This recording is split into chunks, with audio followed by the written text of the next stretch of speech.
Le Club Sexu présente À quoi tu jouis. La saison 5 est rendue possible grâce à Feu Eco, des bougies de soya faites au Québec. Je me souviens que quand j'ai découvert que les hommes avaient une prostate et donc que la pénétration leur procurait un plaisir immense, puis que je deuxième pouvais cerveau. les mettre, je me suis dit, aïe aïe, c'est donc bien intéressant. Ben là, avec le recul, ben je réalise qu'il y a très peu Mais- d'hommes dans les 11 dernières années qui m'ont demandé des mètres, câlisse.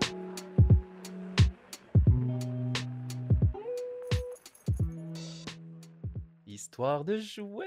Oh my God. J'étais tellement contente quand t'as proposé que notre épisode sur les sextoys s'appelle Histoire de jouets. Je me rappelle, j'ai comme sauté de joie Ouais, sur vraiment. Zoom. Ça m'a vraiment monté à la tête. Je me trouvais tellement hot après Ouais, le ouais, jeu de ouais. mots. Mais un épisode vraiment intéressant où on passe comme du macro au micro, tu sais, de passer de la grande histoire des sextoys en Occident au Québec. Donc, l'histoire avec un grand H, mais jusqu'à la toute petite histoire aussi, au plus anecdotique à la fin. Oui, exact. On avait vraiment envie de parler de la grande histoire avec un grand H, la petite histoire avec un petit H aussi. Donc, on a eu envie d'inviter Myriam Daguzan-Bernier, qui a une super bonne connaissance de la culture pop, qui est sexologue aussi, donc elle a une expérience clinique. Donc, elle nous a vraiment tracé un espèce de portrait plus macro, comme tu disais, puis on a vraiment fait un espèce d'historique. Là. Donc, on a parlé à la fois de Cléopâtre, de Sex and the City. Et des sex dolls, les robots sexuels. Exact. Après ça, on a discuté avec Mathieu, qui est le fondateur de Peach and Cream. On a vraiment parlé de sa réalité de créateur de boutiques érotiques en ligne. Puis pour finir, on a reçu Anne-Lo, qui travaille avec nous au Club Sexu, qui a déjà travaillé dans un sex shop. Puis elle nous a raconté plein de super anecdotes, mais ça a été vraiment plus philosophique puis psychologique que ce que j'aurais cru. C'est fou à quel point l'anecdotique comme, nous révèle beaucoup de choses aussi, comment les jouets personnellement nous ont touchés. On s'est même mouillés, nous deux, un petit peu quand Ouais, même. on en hein? apprend quand même l'un sur Ouais, l'autre. pour en apprendre davantage sur ce fameux gros gant de latex cochon que j'ai, il va falloir rester jusqu'à la toute fin. Un grand merci aussi à nos voisins de bureau Malinky qui nous prêtent leur équipement d'éclairage. Là. C'est vraiment gentil de nous faire paraître aussi bien. Oui, vous êtes vraiment des bons voisins. Merci beaucoup pour votre générosité. Bonne écoute.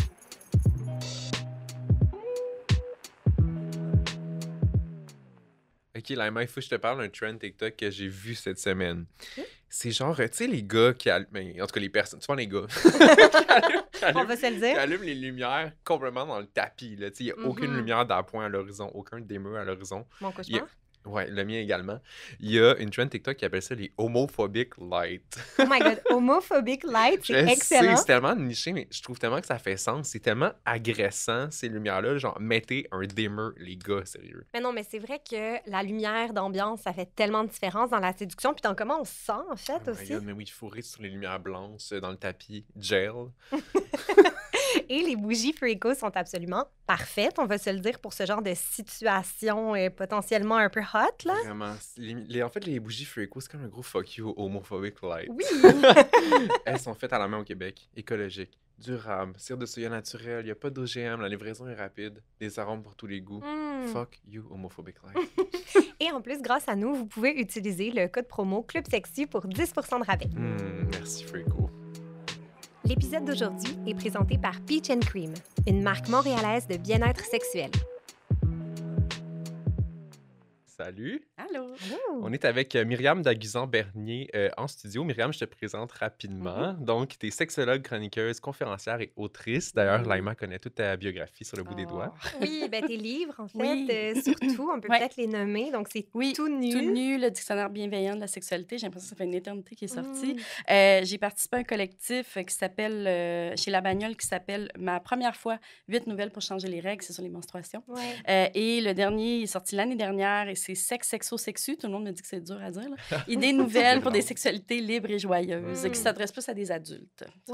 Oui, mais Tout nu, c'est vrai que si j'avais eu ce livre-là entre les mains quand j'étais ado, j'aurais été tellement contente. Ça normalise tellement de réalité, c'est inclusif. Ben, ça marche vraiment, bravo. Ah, merci. Nous, on avait juste genre Full sexuel de Jocelyne Robert. Là. Je sais pas si vous vous rappelez le livre bleu. Là. Oui, ben, quand j'ai proposé le livre à la maison d'édition, ils m'ont demandé comme qu'est-ce qui existe sur le marché en ce moment. Puis j'étais comme, ben, il y a Full sexuel, mais ça faisait 17 ans, je pense, qu'il était sorti. Puis 117 ans, c'est un monde au complet là, qui a changé. Fait que c'est pour ça qu'on a dit, OK, ben allons-y, il y a de la place pour ça. Puis là, maintenant, il y en a plein maintenant, là, qui sont sortis. Là, c'est vraiment le fun. Là. Il y a une belle variété. Ouais. En plus de tout ça, tu travailles en relation d'aide à la clinique Accès Sexologie. Oui. Tu collabores aussi régulièrement à l'émission Moteur de recherche sur Ouais. Récit Première. En plus de tout ça, tu écris des chroniques dans les magazines Curium et Urbania. Dors-tu un peu? Oui, mal, mais ça a été toujours. Fait que, mais ouais, je suis quelqu'un qui a vraiment besoin de toucher à tout. Puis j'aime beaucoup cet amalgame entre science, sexo et culture pop. Moi, la culture pop, ça me plaît vraiment beaucoup. C'est quelque chose que je consomme dans ma vie. Puis je trouve qu'il y a des liens fascinants à faire avec la sexologie. Fait que voilà. Vraiment. Pour les trentenaires et plus qui nous écoutent, d'ailleurs, j'ai envie de dire que tu étais la fondatrice du blog Ma mère était hipster Oui. à l'époque. Peut-être que les gens Hey, s'en tu me rappelles des rappelleront. souvenirs, my God. J'aime savoir le nom. C'est Ouais, comme... c'était bon. Ben, c'est un ce bon que- blog. Vraiment. On te reçoit aujourd'hui pour parler de l'histoire des sex toys. Ouais. L'histoire avec un grand H Oui. et un petit H aussi. Mais ta section sera surtout le grand H, donc Mhm. l'histoire des jouets au Québec. Ouais. D'après une étude du cabinet de conseil PwC, le marché mondial du bien-être sexuel et des Mhm. sex toys va atteindre 27 milliards de dollars en 2026. Ça Donc, il n'y a m'étonne pas. aucun doute, le monde vibre pour les sex toys en ce moment. Oui, oui. La première question que je te poserais, puis c'est une très, très grande question et un Mhm. peu candide même, Mhm. mais ça sert à quoi, les sex toys? Ben, les premiers qui viennent en tête des gens, souvent, ça va être comme les vibrateurs, Mhm. les dildos. Mais il y en a plein d'autres là, maintenant. Là. C'est comme la panoplie, c'est incroyable. Mais à quoi ça sert? Ça sert à plein de choses, en fait. Ça peut servir à découvrir son corps. Ça peut servir pour certaines personnes. On s'y attend peut-être pas, mais il y a beaucoup, beaucoup de gens qui ne sont pas capables d'atteindre l'orgasme, particulièrement des femmes cis, entre autres. Et ça peut servir à explorer. Parce que des fois, ces personnes-là qui font de l'anorgasmie, ben, c'est dur d'avoir la personne qui attend puis qui est comme hey, « je vais te donner un orgasme, toute la pression, puis tout. » Là, tu peux explorer tout seul. Ton jouet, il ne te juge pas. Tu peux faire tes affaires de ton bord. Fait que ça, c'est le fun pour ça. Ça peut aussi, dans certains cas, pallier à certains handicaps. Il y a une compagnie qui a été lancée par Andrew Gurza, qui est un militant en situation de handicap, qui fait aussi BDSM, kink et tout, puis qui a lancé un jouet sexuel qui est le premier, à ce que je sache, sur le marché, qui est pour les personnes en situation de handicap. Donc, c'est un jouet un peu plus gros qui permet de pouvoir comme se coucher dessus, de pouvoir... Puis, il n'y a pas encore assez de ce genre de marché-là, fait que ça peut servir à ça. Guérir des traumas aussi. Tu sais, mettons que tu as eu des relations sexuelles ou des agressions sexuelles, des violences sexuelles qui se sont passées, puis tu as envie de te réapproprier ton corps, mais tu n'as pas envie de le faire avec quelqu'un encore. Bien, les jouets sexuels, on s'entend, c'est pas la même affaire qu'un autre corps, il n'y a pas les mêmes enjeux, mais ça reste que tu peux explorer avec toi-même, au moins pour faire, OK, y a-t-il des choses qui s'allument en moi, qui sont le fun et tout ça? Fait qu'il y a des choses qui peuvent être testées. C'est vraiment une posture mentale, le jeu aussi. Oui. Le mot jouet appelle à jeu, où on n'est pas dans le jugement, on est dans l'exploration. On est dans... Fait que c'est vraiment... On avait fait un épisode avec June Pilote qui parlait justement un peu des jouets pour les personnes trans, en fait, qui peuvent permettre aussi de vivre une euphorie de genre. Tout à fait. Par exemple. Fait que ça peut pallier à plein de manques. En fait, c'est comme une extension de nous-mêmes, finalement. Oui, absolument. Ben oui, ça, raison super importante. Moi, j'ai beaucoup de clientèle trans et non-binaire. Puis ça peut être des choses qui sont tout à fait utilisées. Même des fois, tu sais, un jouet qui peut juste servir à faire une bosse dans le pantalon pour donner un feeling comme... Ça peut tout changer là, dans ton approche de la sexualité. Puis ça peut permettre aussi d'être sûr de moins vivre d'incongruence de genre. Des fois, il y en a qui parlent de dysphorie de genre. On préfère maintenant parler d'incongruence de genre, mais il y en a encore qui vont nommer le dysphorie de genre. Moi, j'ai de la clientèle qui le nomme, puis je veux dire, je vais pas les corriger en disant non, on dit incongruence de Est-ce qu'on genre. dit encore euphorie? Oui, tout à fait, absolument. C'est juste, nous, les sexologues, on essaie d'aller vers incongruence de genre. C'est le terme qui est plus approprié maintenant pour parler de ça. Mais il n'y a pas de shame à utiliser dysphorie. Là, on parle un peu plus de pratiques avec les jouets qui sont solo, solitaires. Ouais. On peut aussi utiliser les jouets en couple ou à plus de deux, si ça nous tente. En groupe.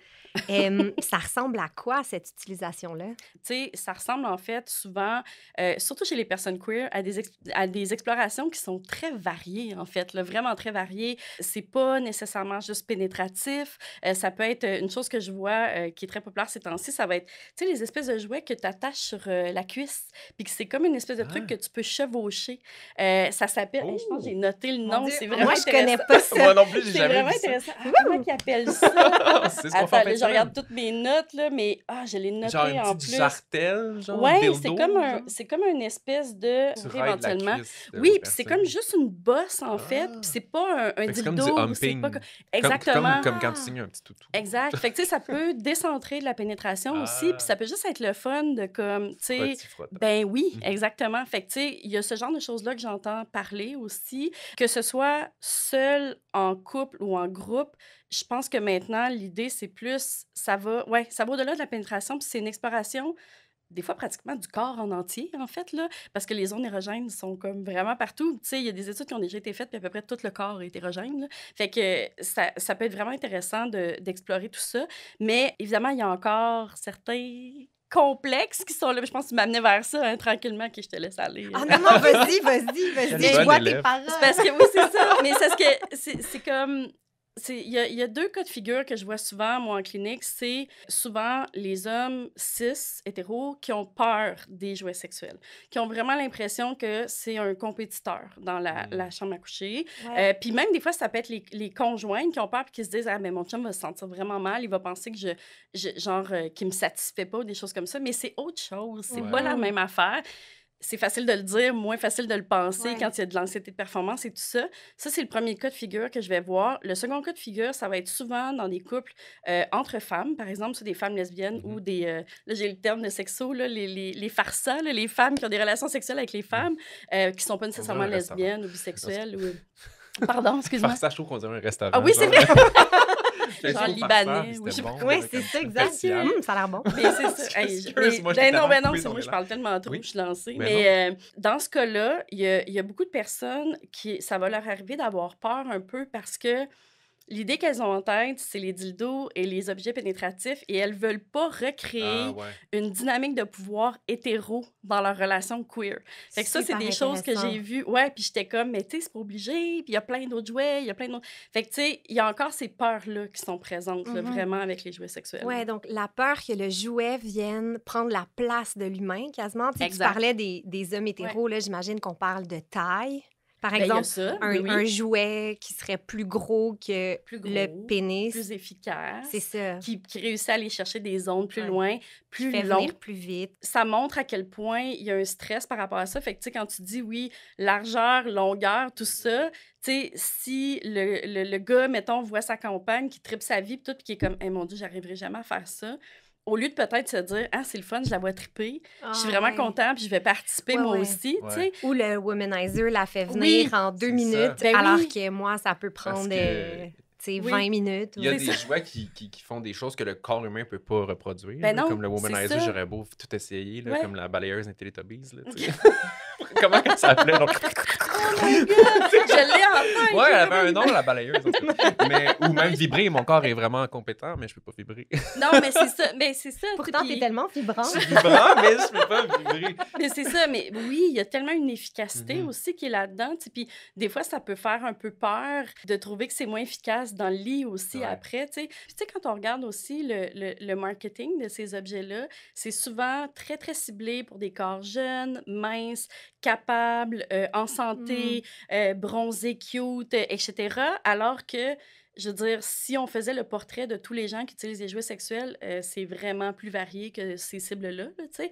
Puis, il y aurait beaucoup plus d'hommes hétéros qui lèveraient la main s'il y avait moins de tabous aussi. Exact. Fait que je pense qu'il y a une ouverture maintenant avec les nouvelles marques plus queer, plus jeunes aussi, qui amènent des nouveaux horizons par rapport à ça. Je vois de plus en plus des jouets non-binaires, entre autres. C'est vraiment intéressant avec des formes différentes et tout. Fait que ça, je pense qu'il y a une espèce de démocratisation qui se passe. Vraiment. Mais le double standard, il est vraiment, vraiment très présent aussi. On parle beaucoup plus de jouets sexuels, mais il y a tellement de tabous puis de mythes autour de ça que c'est le fun qu'on en parle aujourd'hui. Parce qu'on essaie de défaire ça, justement. Ben oui, puis avec tout ce que tu dis, en fait, ce que j'ai envie de dire, c'est que les jouets devraient être l'ambassadeur de l'idée que tout le monde a droit au plaisir, dans le fond, que c'est pas réservé à une catégorie de personnes ou à un groupe d'âge ou à... Oui, absolument. Puis tu sais, le seul danger que je vois, mettons, tu sais, j'aime vraiment ce que tu dis puis que t'amènes, puis que c'est le côté... Merci. Non, mais non, mais tu sais, j'ai la même chose que toi. Tu sais, on avait parlé un peu ensemble avant l'émission, tu sais, qu'il y avait une espèce de marketing très épuré, très Marie-Lou, là, tu sais, un peu, là, avec des... mais tu sais, genre un peu comme des couleurs très pastel et des trucs... Exact. Écoute, pourquoi pas? Ça serait intéressant comme nom de balado. Tu sais, cet aspect-là amène l'idée que les jouets sexuels, maintenant, font partie d'une espèce de routine de self-care qui est très correcte. Ça banalise un peu le tout, ça rend ça moins gênant, mais ça crée aussi une injonction à en avoir. Ça crée une injonction à en avoir plusieurs. Au même plein de titre variétés. qu'une bougie, qu'une crème pour Exactement. le visage. Mais ça coûte cher, des jouets sexuels, si t'en veux de qualité tu peux pas en acheter aussi. de seconde main, Fait vraiment, que- parce que... Je sais qu'il y a des groupes qui existent. Il y en a qui s'en échangent. Il y a des groupes Facebook qui existent où il y a des échanges comme ça. Souvent, ils vont recommander de porter des condoms, évidemment, pour les utiliser et tout. Ou de le faire bouillir. Il y en a qui vont au lave-vaisselle, là, des fois. Là, des choses, mais c'est pas, Mon c'est chum pas avait tout. déjà fait ça avec un de ses dildos. Puis là, il est comme tout fondu, C'est genre ça. un peu laid. On dirait vraiment une queue laide. Puis on l'utilise quand même, mais le bout, il est comme lousse maintenant. Ah là. ouais? Il Ok. ressemble à genre, je sais pas, un genre de petit verre de terre fondu. Ça a l'air le fun. Ouais, ben, tu sais, this economy, on le Ouais, garde. non, Non, vrai. mais c'est ça. Ben, tu sais, Ouais, ben oui, c'est c'est une grosse sûr. question aussi, là, l'affaire de l'environnement. Tu sais, qu'est-ce que tu fais après? T'es jeté dans tes poubelles. Puis qu'est-ce que tu fais? Il y a des boutiques qui les récupèrent, mais c'est encore très sommaire, là, ce qui est fait. Mais ça reste pareil que c'est ça, cet aspect du marketing-là, qui est vraiment cute, là, tu sais. Moi, j'aime ça, là, maintenant, sur Instagram, voir toutes les marques qui montrent ça, pas de gêne, avec, tu sais, par-dessus des habits, ils vont montrer des strap-on, tout. Je suis comme, ben, c'est bien cool de voir ça. La seule affaire, c'est si quelqu'un voit ça non-stop dans son fil, tu te dis-tu, hey, je suis pas dans le game, j'en ai pas. Genre, faut-tu que j'aille ça? Faut-tu que je me fasse des masques? Faut-tu, au même titre que, genre, faut que j'aille l'affaire qui roule en face, un guacha ou un guacha ou peu importe. Non, t'es pas obligé, tu sais. Ouais. C'est bien qu'on ait un esprit critique face à ça, mais je trouve ça tellement mieux, cette approche-là du bien-être versus les portes battantes du sex shop des années 80-90. Non, je suis vraiment d'accord avec on toi avait là-dessus. l'impression que c'était des donjons, Oui. puis que c'était réservé à des cochons. Ça avait l'air tellement. Puis en plus, Alors, moi, j'ai tellement en tête le club vidéo proche de chez nous. Moi, j'habitais à Saint-Romuald, à Québec. Là. Puis il y avait comme les espèces de portes. Puis tu sais, c'était tout le temps des messieurs un peu âgés, un peu creepy. Mais tu sais, en même temps, ils étaient peut-être pas creepy pantoute, puis c'était juste le seul moyen de comme. Mais tu sais, puis on avait l'impression que c'était un peu sale, cette place-là. Mais tu sais, ben c'est ça, glauque un peu et tout. Fait que je suis vraiment d'accord avec toi. J'aime beaucoup mieux cette espèce d'ouverture-là. Puis je veux absolument pas qu'on retourne avec « mettons ça ailleurs ». Tu sais, avec ce qui se passe aux États-Unis, c'est un peu ça là, qui se passe en ce moment. Il y a plein d'États, d'ailleurs, dans lesquels les jouets sont illégaux encore. Ah ouais? Ouais, plusieurs, et à travers le monde, plusieurs pays aussi. Mais c'est vraiment pas pour être party pooper puis faire comme « mais là, c'est pas… » Mais je pense que comme personne qui regarde ça, il faut juste se dire, je n'ai peut-être pas de besoin. Je peux peut-être en avoir un, je suis pas obligée d'en avoir 15. Mais je pense que c'est aussi un des effets de l'industrie de consommation, Ben oui. où il y a tellement de rêves qui nous sont vendus Ben oui. qu'on est genre, c'est-tu mon rêve, ça, ou c'est le rêve d'un autre? Oui, ou, c'est tu sais? ça. Qu'est-ce que j'aime, c'est ça que C'est j'aime. ça. Ouais, puis, C'est ça, mais vous mettez le doigt sur quelque chose parce que c'est vrai que il y a des jouets qui sont hyper appréciés puis qui ont des super reviews puis les gens disent que c'est extraordinaire puis finalement tu arrives chez toi, tu l'achètes, tu le reçois puis c'est pas ton thing finalement. Oui, absolument. T'sais, un moment donné, c'était vraiment tout le monde disait qu'il fallait avoir justement là, l'espèce de petit aspirateur à clit là, de type womanizer. Des blessures qui se font avec ça. Hein? Moi, ça ne le fait pas pour c'est moi. ça. J'haïs ça. Ouais. Peut-être qu'il y a probablement une question de sensibilité ou de quoi que ce soit, là, mais ça l'a vraiment pas fait. Puis je l'ai essayé la première fois, puis j'étais comme, mais je viens de payer ça super cher. Puis j'haïs ça. Je fais quoi avec? Ça me faisait mal. Ça me donnait pas de plaisir, en fait. C'était plus très inconfortable. J'associais pas cette sensation-là au plaisir du tout. J'avais aucun intérêt. Fait qu'il est encore dans ma table de chevet. C'est ça, puis t'as payé full cher pour. Là. Mais tu vois, moi, ça reste quand même mécanique. Comme, tu sais, c'est pas organique. C'est pas comme... Fait qu'il peut y avoir des blessures qui sont faites. T'sais, comme toi, t'as pas aimé ça, mais au moins, tu t'es pas blessé. Non. Moi, j'ai déjà entendu des gens qui s'étaient blessés. Mais tu sais, je veux dire, tu t'es pas cassé le clitoris, là, mais genre, ça a fait mal. Là. Il y a vraiment une douleur qui est restée pendant quelques jours, voire semaines. C'est pas le fun. Non, c'est quand même puissant, honnêtement. Là. Tac, tac, tac, tac, tac, tac, tac, tac. Génératrice. Moi, j'avais dit à mes amis, c'est un marteau-piqueur, cette affaire-là. Moi, j'ai l'impression de me faire marteau-piquer le clito. C'est sûr que moi, je vais toujours nommer, par exemple, d'essayer d'acheter des jouets de qualité qui peuvent durer plus longtemps. Moi, je suis qui pour dire... De toute façon, les sexologues sont pas là pour faire vendre des jouets. Là. C'est on peut pas représenter ni rien, mais on peut parler de façon générale de jouets sexuels. Mais tu sais, je suis qui pour dire comme mets tant d'argent sur telle affaire. Tu sais, je vais dire voici ce qui existe. Il y en a des vraiment moins chers. Si tu veux les utiliser, fais juste attention. Mets des condoms. Tu sais, puis si tu veux acheter les plus chers, ben ça se peut des fois que ça soit pas la bonne affaire. Puis tout. Puis peut-être qu'une bonne avenue, ce serait de savoir c'est quoi les types de jouets qui existent. Ouais. Essayer avec des trucs un petit peu moins chers. Ouais. Puis là, quand tu découvres le type C'est que ça. t'aimes, là, tu Graduer peux aller un vers peu, quelque chose puis- d'un peu plus cher si t'as les moyens et que t'as Exactement. envie. Puis maintenant, si on plongeait dans l'historique un Oui. petit peu plus, là, on a mis la table, puis c'était super, mais mettons qu'on joue un petit peu aux anthropologues 2 secondes, là, juste qu'on faisait semblant. Là. C'est quoi les premières formes de sex toys dans l'histoire de l'humanité? OK, là, faut que je Puis prenne c'est mes pas où notes. ça- Ben puis oui, c'est vraiment trop drôle rapide. parce que dans mes notes, quand on conceptualisait l'épisode, Oui. j'avais écrit le silex de Nefertiti. C'est comme un peu dégueulasse parce Puis que moi, j'ai répondu « Ouch! » Ouais, c'est comme silex. Je sais Pour pas moi, ça sonne pourquoi, full à mais Ça tu sais, sérieux, genre, sonne là, les- c'est très comme... coupant. tu sais, les premiers petits frottements ou les premiers objets qui ont été comme curvés par la main humaine. Ben, il y a... OK, le mythe que j'entends le plus souvent, puis que c'est vraiment un mythe, là, c'est pas vrai, là, il y a plein de gens qui pensent que Cléopâtre aurait inventé le vibrateur en prenant un cornet de papyrus en mettant des abeilles dedans. Mon Dieu. Non, ça n'a pas existé, OK? Ah, ou si elle l'a- en tout j'aurais- cas, j'aurais mis ça. J'étais toute oui, là. mais c'est un peu wild, là, quand même. C'est là. quand même vraiment wild. Mais, imagine tu qu'il y a une abeille. ça, c'est une idée qui est revenue vraiment souvent, mais c'est un mythe. Mais l'objet, en tout cas, quand j'ai fait mes recherches, l'objet qu'on a retrouvé qui serait le plus ancien objet phallique là, conçu par l'humain, on l'aurait trouvé dans des fouilles archéologiques en Allemagne en 2005. Ça fait 20 cm.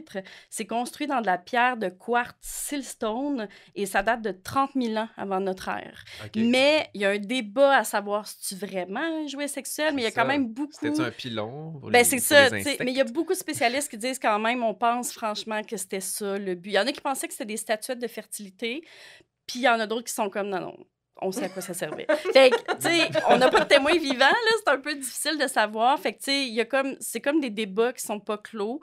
On en parlait ensemble, Laïma, en préparation, tu sais, l'histoire est faite par les gens qui sont vainqueurs, puis les gens qui mettent certaines règles, tu sais, il y a comme... Moi, ça m'importe beaucoup, j'en parlais dans mon livre d'ailleurs, de décoloniser les sexualités. Ce que je veux dire par là, c'est comme, c'est les colonisateurs qui ont installé des traditions, qui ont installé certains mythes fondateurs aussi, puis tu sais, quand on va dans l'histoire, il y a des affaires qui ont été effacées, là. Tu sais, juste l'histoire du clitoris, là, pourquoi il est parti, il est revenu parti. Il y en a qui ont décidé volontairement, non, ça, on l'enlève des livres, on n'a pas besoin de savoir ça. Les femmes, ça les aidera pas. Man, c'est intense quand même. Puis, tu sais, après, on retombe là-dessus, puis on est comme, mais voyons, pourquoi que ça a été mis? Des fois, j'entendais dans mes études en sexo que c'était des traducteurs qui avaient mal compris des affaires aussi, des fois, puis qui étaient comme, ah non, ça doit pas être ça, c'est vraiment bizarre. Puis, genre, c'était vraiment sexuel, on le mettra pas. Fait qu'il y a peut-être des pratiques qui ont été faites qu'on n'a plus de traces parce qu'il y a des gens qui ont sélectionné, puis ça allait pas avec les mythes fondateurs, ça allait pas avec le discours politique de l'époque, etc. Fait que, tu sais, c'est bien dur de savoir si c'était une statuette ou c'était une statuette puis un dildo en même temps, on sait pas. J'adore. C'est- Mais l'histoire du cône avec les abeilles, c'est sûr, je raconte Quand ça au même, hein? souper, là, même si c'est faux.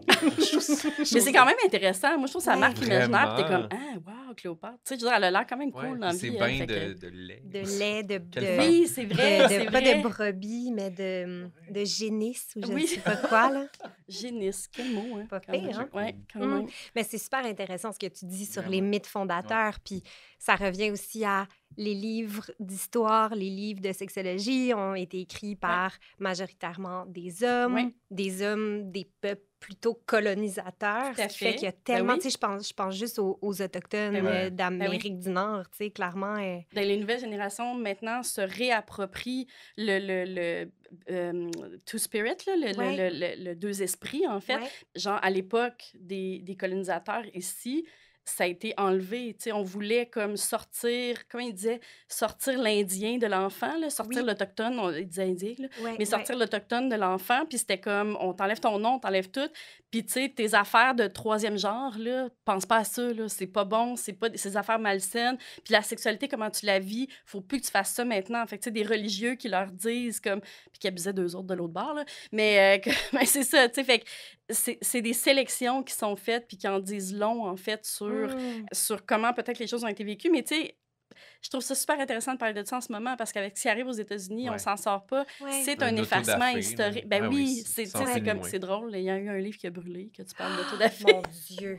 Ouais, ben oui, le livre de Myriam, Ouais. tout nu, naked en Ouais. anglais, il a été brûlé par une femme très Candidate, conservatrice comme sénatrice au Missouri. républicaine. Mais Mais elle avait un espèce de gun à feu. Oui, elle avait un gun à feu. Ouais. Et il y avait plusieurs livres, dont celui de Myriam, Ouais. parce que la C'est vraiment couverture random, est là, quand je même la connais assez... pas, la fille. Non, Oh c'est my ça, mais God. la couverture est quand même reconnaissable. Fait qu'on Oui, voyait oui, très oui. bien que c'est ton livre qui était Oui, comme enflammé Récemment, avec... là. l'année passée. passée, en Ah, mars, ouais. genre début mars, une affaire de même, février, mars, Ouais. dans ce bout-là. Puis moi, j'ai quelqu'un que je connais qui est comme, hey, c'est ton livre qui brûle. Puis j'étais là. Ça t'a Hein? fait quoi?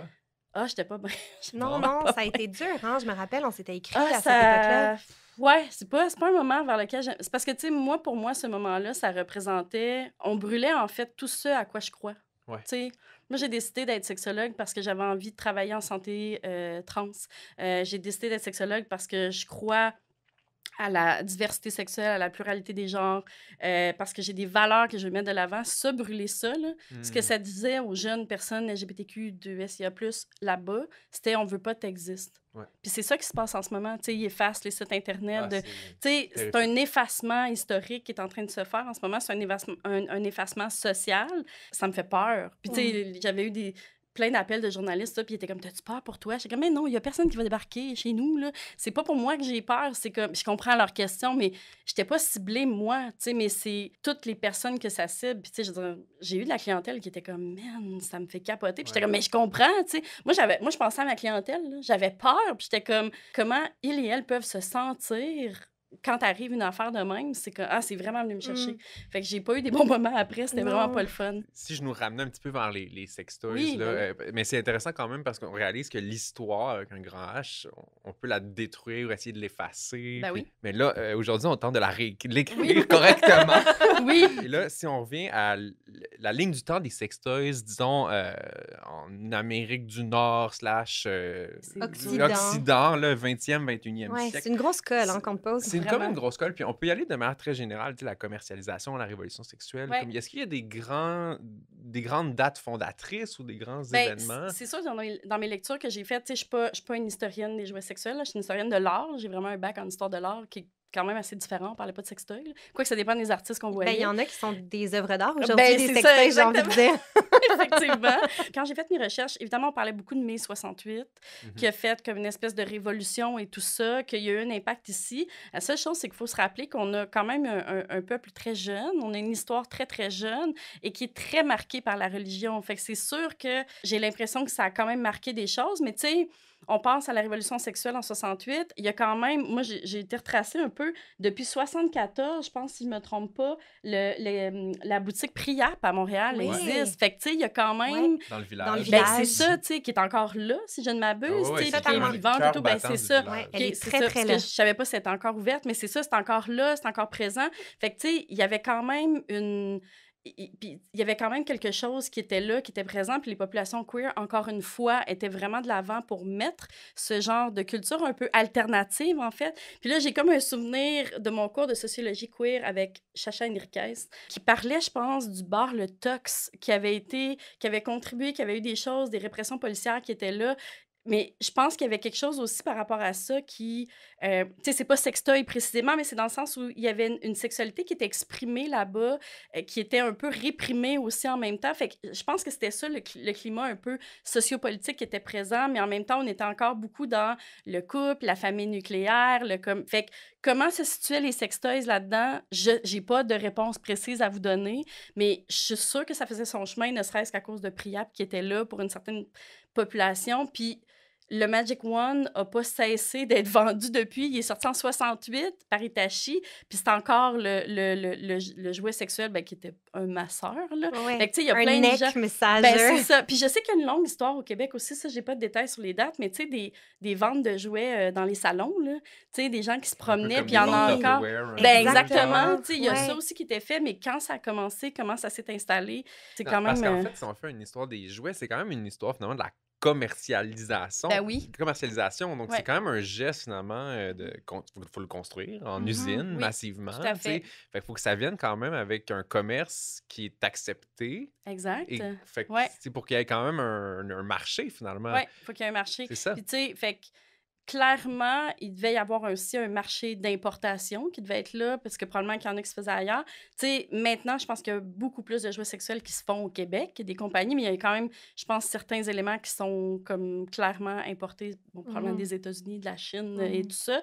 Je pense qu'ici, on a une production plus intéressante. À cette époque-là, est-ce qu'on faisait venir des sextoys? Probablement, tu sais. Puis probablement que ça se disait en cachette dans l'oreille, genre, il y a telle affaire qui était... Tu sais, les femmes ont souvent été comme dans une sororité pour se dire comment fonctionne, parce que, tu sais, il y a toute l'histoire du vibrateur qu'on pourra parler, qui a fait en sorte qu'au départ, c'était vendu comme une espèce d'automasseur qui n'était pas supposé être un jouet sexuel, mais que finalement, les femmes ont détourné pour avoir du plaisir avec ça. Fait que je suis sûre qu'il y a eu un moyen quelconque en arrière-plan, sans le mettre de l'avant, vu que c'était religieux, etc., Les genres de dire coulisses, comme... là, genre Ben oui, chuchoter, Ben, il y a des une Tupperware, mais scène, genre... il y a une scène extraordinaire dans Sex and the City. Je pense que c'est dans la saison 6, si je me trompe pas, mais Samantha, elle doit aller retourner un jouet sexuel au magasin, puis elle dit j'aimerais retourner ce vibrateur. Ouais. Puis là, le monsieur de la caisse il répond on vend pas de vibrateur.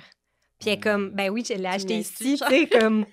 Puis lui, il est comme, non, c'est un masseur pour le cou. Oui. Fait qu'elle est comme, OK, so I would love to return this neck massager. C'est vraiment une bonne scène. Puis après ça, il fait juste lui dire, tu sais, allez dans la boutique, prenez-en un autre, on va vous le Oh remplacer. my God. Ouais.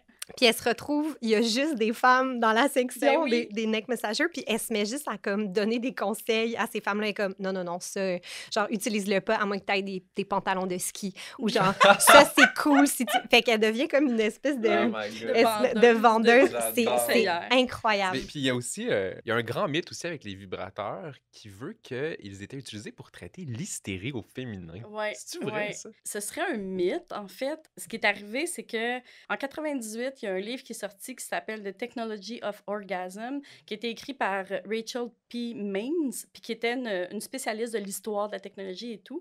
Puis elle a amené une théorie dans son livre qui a été super populaire auprès des journaux, du public et tout, comme de quoi les médecins de l'époque, avant les années 1800, tout ça, tu sais, Freud, époque freudienne et tout, utilisaient des vibrateurs pour traiter l'hystérie chez les femmes, en fait, parce que l'hystérie, ça vient d'utérus, fait qu'on va essayer de les traiter en leur donnant un orgasme, mais surtout en essayant de replacer l'utérus et de le calmer, là, genre, c'est un peu ça. Je résume vraiment grossièrement, là, mais des chercheurs, plus tard, ont repris ces données-là, puis ont fait comme, mais attends un peu, ils sont tous allés revoir les sources de cette femme-là, puis ils ont fait, mais il n'y a rien dans ces sources qui appuie ça. C'est pas vrai. Ça serait comme... Ça n'aurait pas été utilisé pour ça. En fait, ce qu'on voit, c'est que ça aurait été utilisé en premier pour les hommes. OK. Pour guérir l'impuissance. Puis il y a eu toutes sortes d'affaires qui ont été faites, une genre de table vibrante, des trucs de même. Mais le vibrateur, à la base, c'était pour les hommes au départ. Puis il n'y aurait pas de traces dans l'histoire qui appuie le fait que, oui, des médecins tannés de prodiguer à la main des orgasmes aux femmes auraient fait « Ah, mon Dieu, quel bel Mais outil attends, là, pratique! je veux juste comprendre, prodiguer des orgasmes à la main aux femmes, c'était aussi pour traiter l'hystérie? » Oui, exactement. OK. Fait qu'il le faisait à la main, puis là, la légende aurait dit que fatigué et épuisé, tu sais, écoute, de donner des orgasmes non-stop, il y a un objet qui est arrivé puis qui les a aidés à faire ça. La paresse des hommes. Ben, c'est ça, tu sais, mais c'est dans le livre.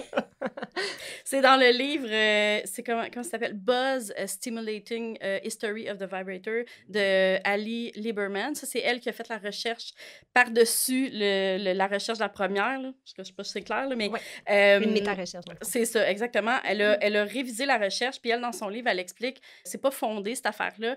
Puis elle dit ça enlève l'agentivité aux femmes qui ont détourné l'objet, en fait, pour en faire devenir un vibrateur.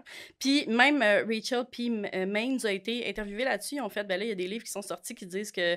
Et des études qui disent que vous n'aviez pas raison. Elle était comme, ben j'ai dit depuis le début que c'était une hypothèse, mais les gens l'ont pris comme du cash. Ouais. Puis ça a parti dans les médias super vite. Fait que ça serait vraiment une théorie qui a été proposée, mais tu sais, ça avait comme de quoi de tellement choquant et de tellement que, oh mon Dieu, les médecins qui, comme, tu sais, maintenant on s'entend, code déonto, ça serait l'enfer. Ben, puis on sait que ça arrive en plus, c'est le pire. Mais tu sais, ça a comme marqué l'imaginaire, fait que les gens ont embarqué là-dedans puis ont fait comme ah ben oui, ça a bien du sens. Mais c'est ça, pour Ali Lieberman, puis c'est très logique, ça enlève la gentilité des femmes, puis c'est les femmes qui ont décidé à un moment donné, OK, ce neck messenger, c'est vraiment intéressant, ça peut le mettre ailleurs, puis tout. C'est les femmes qui auraient repris cet objet-là pour en faire quelque chose qui est plus intéressant. Mais si vous allez voir les images de l'objet, honnêtement, là, ça a vraiment l'air d'une vieille perceuse, genre. Oui, c'est ça. C'est vraiment pas sexy. C'est comme un espèce de... C'est comme un genre de... Moi, ça me fait penser à un bras là, pour faire de la soupe. Citron. Ça ressemble à ça. Ça, mélangé avec un vieux séchoir à cheveux perceuse, c'est vraiment comme, il n'y a rien d'excitant dans l'objet. C'est pas un bel objet. Puis Myriam, ça serait difficile de te recevoir sans plonger dans la culture populaire parce que c'est un de tes dadas. Oui, vraiment. Moi, évidemment, je pense à l'avènement des sextoys, à leur, la façon dont on les a représentés dans la culture. Puis je pense inévitablement à Sex and the City. Ben oui. La fameuse scène du rabbit. Oui, je pensais que c'était elle que tu allais nommer tantôt, mais c'est vrai que celle avec Samantha est quelque chose. Mais oui, c'est Charlotte qui va s'acheter. Ben, en fait, au début, elle est réticente, en fait. Ouais. Puis quand elle voit qu'il y a un sextoy qui a l'air d'un petit rabbit, elle est comme, mais il est bien cute! Elle dit, it's pink for girls! Je parlais l'affaire cutie, là, justement, du début. Ça. Là. Ouais. Exact. C'est vraiment un sextoy de la fin des années 90, là, en forme de petit lapin avec deux petites oreilles qui bougent, ça en fait. Ça va encore, j'en ai vu sur certains sites, mais tu sais, des modèles mis à jour, là. Mais oui, elle était vraiment excitée. Elle était comme, c'est bien mignon. Exact, c'est ça. Puis elle dit, je pensais que ça allait être super bizarre, puis que ça allait faire peur, mais non. Puis finalement, plus tard dans l'épisode, elle est rendue accro, puis elle veut plus sortir de chez elle. Puis elle dit, dans son lit, genre... puis je suis comme, non, je sors pas bien. Elle est comme, tu sais, ça, exactement. Puis elle est comme, non, elle dit, genre, ce soir, je peux pas sortir avec vous parce que j'attends un appel, tu sais, mais finalement... Je pense qu'ils font une genre offensée, puis ils vont la chercher. Ils font une intervention. Lâche ton vibrateur. Exact.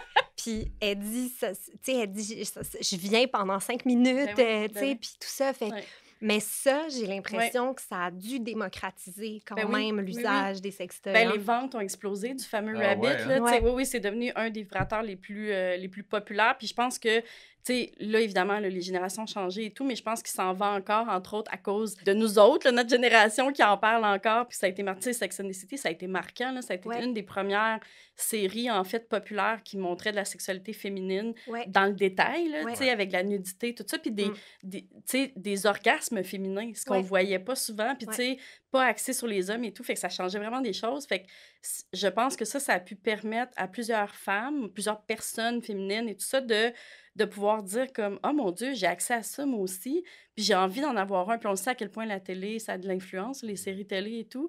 Fait que oui, moi, je pense que ça a tout à fait contribué à ça, puis que ça a comme permis de faire « OK, si une émission de télé puis des vedettes importantes en parlent puis sont prêtes à jouer ces rôles-là, peut-être que c'est moins gênant qu'on pense d'avoir ces objets-là, tu sais.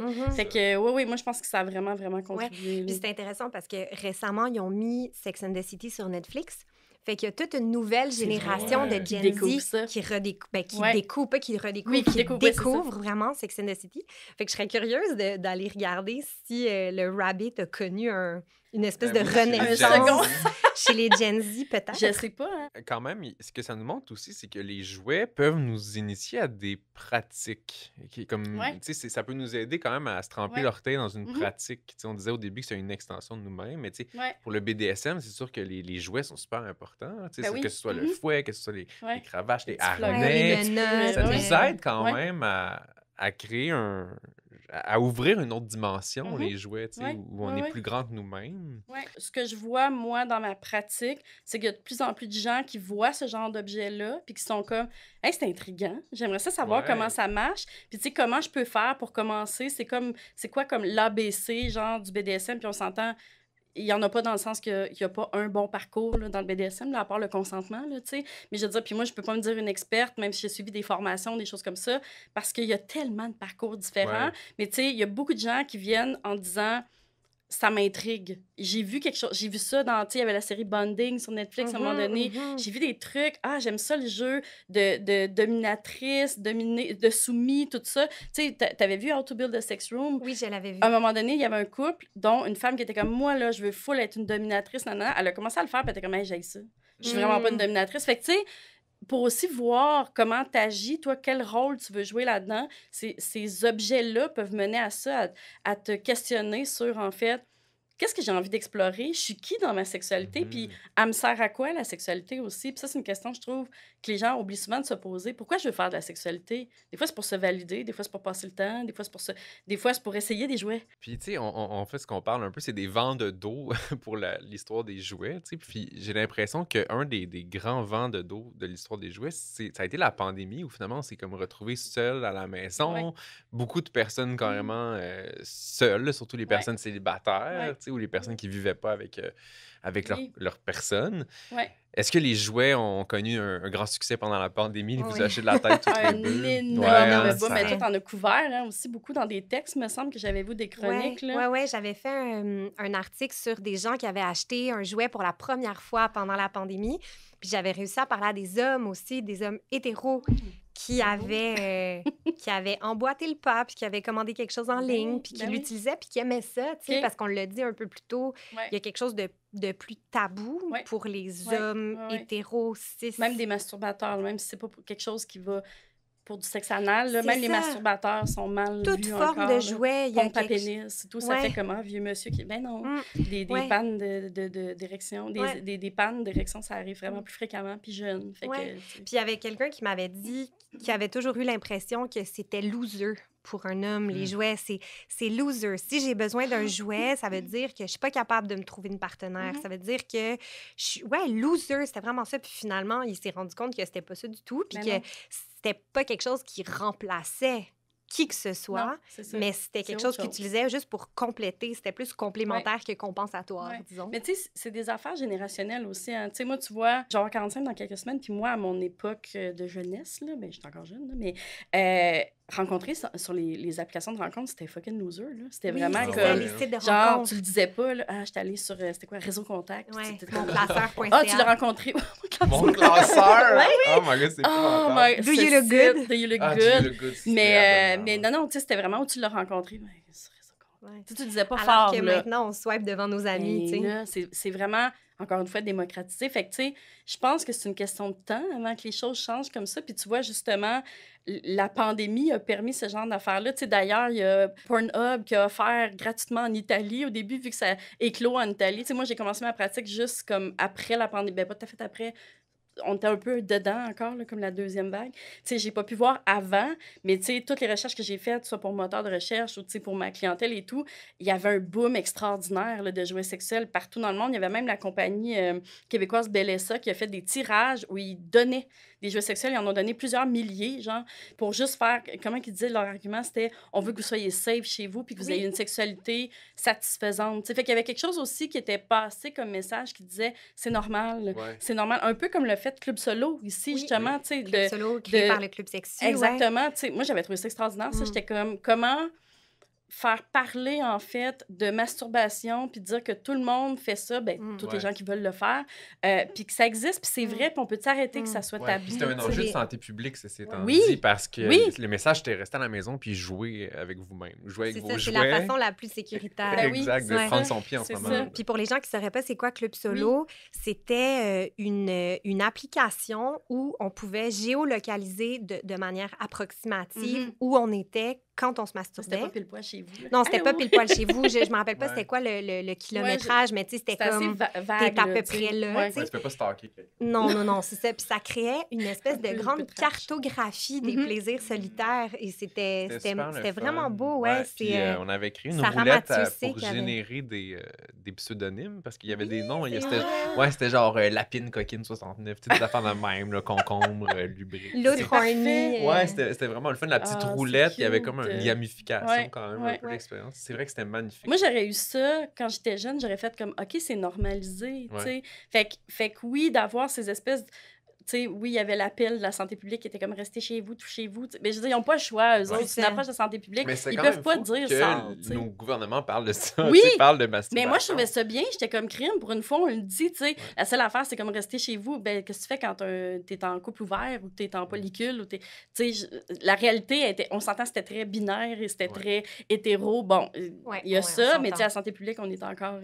ils ont de la misère à rentrer les nouveaux pronoms dans leur site web. Là, fait que ils sont pas là encore. C'est correct. Mais tu sais, je pense que ça a permis cette espèce de encore une fois, démocratisation, mais tu sais, ouverture, puis surtout je sais pas si ça se dit, mais détabouisation Oui, de ben ça. oui, Ça c'est se ça. dit, détabouisation. Puis ça va de pair justement avec l'émergence des nouvelles boutiques aussi. Oui, ouais. Justement, juste après parler avec toi, on rencontre Mathieu, qui est le fondateur de Peach and Cream, qui fabrique ses jouets au Québec. OK. Le design de son Nice. site web, c'est beau, c'est slick, c'est des belles couleurs. Tu sais, justement, là, on est plus dans une approche où le jouet devient un élément de bien-être. Ouais. Un peu comme le sport, l'alimentation. J'ai l'impression que ça s'est comme invité justement dans les saines habitudes de vie. Puis justement, le sextoy que tu achètes, tu vas 100% avoir envie de le laisser sur ta table de chevet parce que c'est un bel objet versus le cacher, genre, super loin dans ton placard. C'est ça, parce qu'avant, c'était un objet honteux, puis on parlait tantôt du fibromasseur, le premier qui avait l'air d'une perceuse, mais tu sais, maintenant,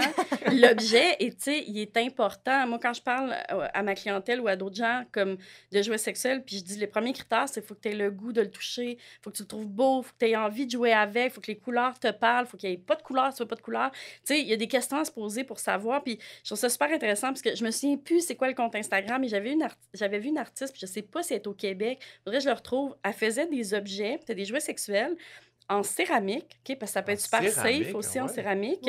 Puis c'était un pot que tu mettais dans ton décor, puis le couvercle, c'était un dildo. J'adore, c'était tellement beau. Tu sais, ça devenait un élément du décor. Fait que, tu sais, dans l'idée de routine, de self-care, c'est ça aussi. Tu sais, on sait à quel point, comme les Gen Z sont vraiment dans le monde comme du design. Tu sais, moi, je suis sur TikTok, c'est du thrift flip, des trucs de même et tout. J'adore ça, là. Mais c'est comme, ça aussi, ça embarque dans une espèce de mode de vie qui est là. Fait que je trouve ça vraiment le fun. Puis, tu sais, au Québec, en plus, je sais qu'il y a souvent des super beaux objets. Il y a en céramique, il y a en bois aussi qui sont faits. Là, tout le monde, à chaque fois, me fait une face, ils sont comme, écharde. Je suis comme, non, il n'y a pas de danger. Il est verni, j'ose croire. Oui, c'est verni avec un vernis naturel. Il n'y a vraiment pas de danger. C'est plus écologique aussi. Hein? En plus. La céramique, le verre, le bois. Exact. Tu peux te débarrasser des objets, puis il n'y a pas de problème après. T'sais. Mais c'est ça, il y a plein de sortes. Fait que, si on pouvait juste en parler plus pour que les gens soient au courant que ça existe, ces objets-là, c'est souvent plus cher parce que c'est fait par des artistes et tout, mais en même temps, il y a un savoir-faire derrière. Puis il y a un souci souvent aussi écologique qui est là. Fait que, tu payes aussi pour ça. Puis c'est des objets aussi souvent... les nouveaux jouets, disons, qui appellent à l'exploration. Des fois, ils sont tellement beaux, puis tu sais pas exactement comment les utiliser. Fait qu'il faut que tu joues avec, que tu le frottes un peu ici, un peu là, pour comprendre à quoi il sert. Puis c'est le fun, ça aussi. Avant, on était beaucoup dans l'imitation des pénis, là, mais maintenant, il y a quelque chose de beaucoup plus abstrait dans la forme des jouets. C'est vrai, c'est un bon point. C'est vrai qu'avant, on était beaucoup dans l'imitation du corps. Un gros pénis avec des veines ou un masturbateur qui ressemble à un anus ou qui ressemble à une vulve avec un vagin éventuellement. Moi, je vois de plus en plus des affaires des tentacules. Je trouve ça comme, tu sais, genre, mais je trouve ça intéressant, full couleur puis tout. Qu'est-ce que j'avais vu à un moment donné? C'était Zoé Ligon qui faisait la série sur YouTube Sex Stuff. Elle a la boutique Spectrum Boutique, je sais pas trop. Elle est drôle, cette fille, sur Instagram, elle me fait mourir. Elle essaie ses jouets sexuels, mais elle fait tout le temps des niaiseries, genre, puis elle est vraiment comme pas gênée. Puis elle avait essayé, on la voyait l'essayer, mais l'image était coupée. C'était un genre de jouet sexuel que tu t'insérais, mais ça te faisait... t'étais impregnated par des... Par un alien. Mais oui, l'ovipositeur. C'est ça, exactement. On le connaît. Je l'ai envoyé à Laima, puis à chaque fois qu'elle ouvre son sel, elle a encore la notif de Charles Smith. Son seul, il veut que je l'aime. Oui, c'est vrai. Mais tu sais, je pense qu'il y a un changement vers, tu sais, de l'imaginaire, du créatif et tout. Puis j'aime ça que tu amènes la notion de jeu parce que quand on est adulte, on l'a perdu, cette notion-là. Puis moi j'aime ça, le jeu dans la vie. Puis je suis comme, il faut jouer. Puis on a besoin de ça. Puis jouer, c'est aussi comme, tu sais, c'est par le jeu que les enfants appréhendent le monde puis qu'ils apprennent à comprendre les choses. Ben c'est la même affaire, tu sais. Tu peux appréhender ta sexualité, tu peux appréhender ton corps, tu peux appréhender celui de l'autre, des autres. Il y a quelque chose à faire avec ça, à s'amuser puis à pas prendre ça trop au sérieux, tu sais. Puis j'enlève pas par là que, oui, il y a des risques d'ITSS, des risques de... Mais je suis un peu tannée de l'espèce d'éducation à la sexualité par la peur. Puis clairement, ça n'a pas tant que ça aidé. Fait que je me dis juste comme, peut-on jouer, s'amuser sainement, de façon safe, sécuritaire, puis on va être mieux, je pense. Ah, amen. Mais aussi déconstruire les codes de la sexualité. Parce que quand on n'est pas dans des jouets qui sont... qui ne cherche pas à imiter le corps, puis que c'est juste une autre forme, ben là, on sort un petit peu de la notion de pénétrer, dominant. Puis c'est drôle parce que je suis allée au podcast de Colin Boudrias, là, qui s'appelle Défaire le monde. Puis la question qu'il m'avait posée, c'était si les extraterrestres arrivaient sur la Terre, est-ce que ce serait éthique de coucher avec eux? Je vous invite à aller écouter cet épisode-là. On a vraiment beaucoup ri. On en avait parlé de ces fameux, comment ça s'appelle, là, les genres de jouets qui... C'est ça. C'est que ça pond un œuf à l'intérieur de toi, si j'ai bien compris. Comme un œuf en glu, là, un peu comme une balle rebondissante, mais plus c'est toi comme qui fait, je pense, avec un moule avant. Ah, wow! Ouais, tu fais ta en tout cas, la fille, Zoé Legon, elle les faisait sur sa cuisinière, puis il faut que tu les fasses figer dans ton frigidaire. Fait qu'il y a comme un côté DIY aussi en même temps. Là. Mais ce qui est super intéressant avec ça, qu'on trouve ça intéressant ou pas pour soi, mais la question n'est pas là, mais c'est plus, on est dans une redéfinition des codes de la sexualité puis des schémas totalement, là. Fait que là, on se libère de quelque chose. En fait, on laisse tomber tout ce qu'on connaît, tout ce qu'on nous a appris, puis on est dans le jeu pur et simple. Genre, on invente quelque chose de nouveau. Et je pense que ça va arriver de plus en plus. Plus la société va être répressive avec ce qui se passe, plus il va y avoir des groupuscules pour faire... On a besoin de jeu, on a besoin de défaire les codes, on a besoin de... Tu sais, que plus que jamais, on va avoir besoin, en fait, de ces résistances-là pour arriver, tu sais, à survivre, en fait, là, je pense, point à la ligne, là. Fait que oui, puis je pense que c'est par là que ça va passer, par le plaisir, par le... Tu sais, je sais que ça a l'air bien... peut-être, tu sais, ça va l'air déconnecté de dire ça va passer par le plaisir alors qu'il y a des personnes migrantes qui arrivent ici. Puis, tu sais, c'est pas pour enlever ça, là. C'est vraiment comme juste pour dire... Si on garde pas un peu d'espoir, en fait, puis ça peut passer aussi par le fait qu'on est bien dans notre quotidien, qu'on est bien dans notre sexualité, puis qu'on la vit donc bien comme on veut, puis comme sans les contraintes, puis les, tu sais, ça aussi, ça contribue à faire une société plus ouverte, selon moi. On parle beaucoup de la nouvelle forme que prennent les jouets aujourd'hui. Puis une de ces formes-là, c'est les jouets connectés, un peu plus techno, si je peux dire. Puis selon une étude de 2025, les hommes utiliseraient davantage ce genre de jouets-là connectés. Puis par connecté, ce que je veux dire, c'est de la réalité augmentée, par exemple, ou des choses comme ça. Aussi appelée la digisexualité. On va dire Digimon. Digisexualité. Puis il y a près de 80% des utilisateurs qui utilisent ces digi-jouets, qui les utilisent en solo, et c'est beaucoup des hommes, justement, dont 20% étaient vierges, selon les sondages. Est-ce qu'il existe un double standard genré avec ces jouets digitales-là, où il y a de la réalité augmentée? Bien, c'est parce que, en tout cas, ma théorie, c'est beaucoup que la nouvelle technologie vient beaucoup de Silicon Valley et compagnie et de tech bro qui nous mènent en ce moment.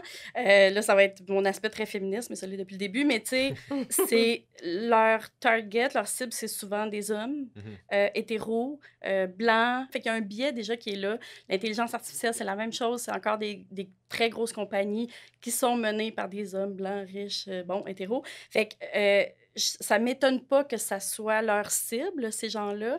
Je pense que, tu sais, dans un avenir proche, mettons, les jouets connectés vont être de plus en plus présents. Bien, ils le sont déjà beaucoup, là. Ils vont l'être de plus en plus parce que peut-être qu'à un moment donné aussi, on va se rendre compte que les relations à distance vont être nécessaires parce qu'on pourra plus tant voyager parce que notre planète va être tellement maganée.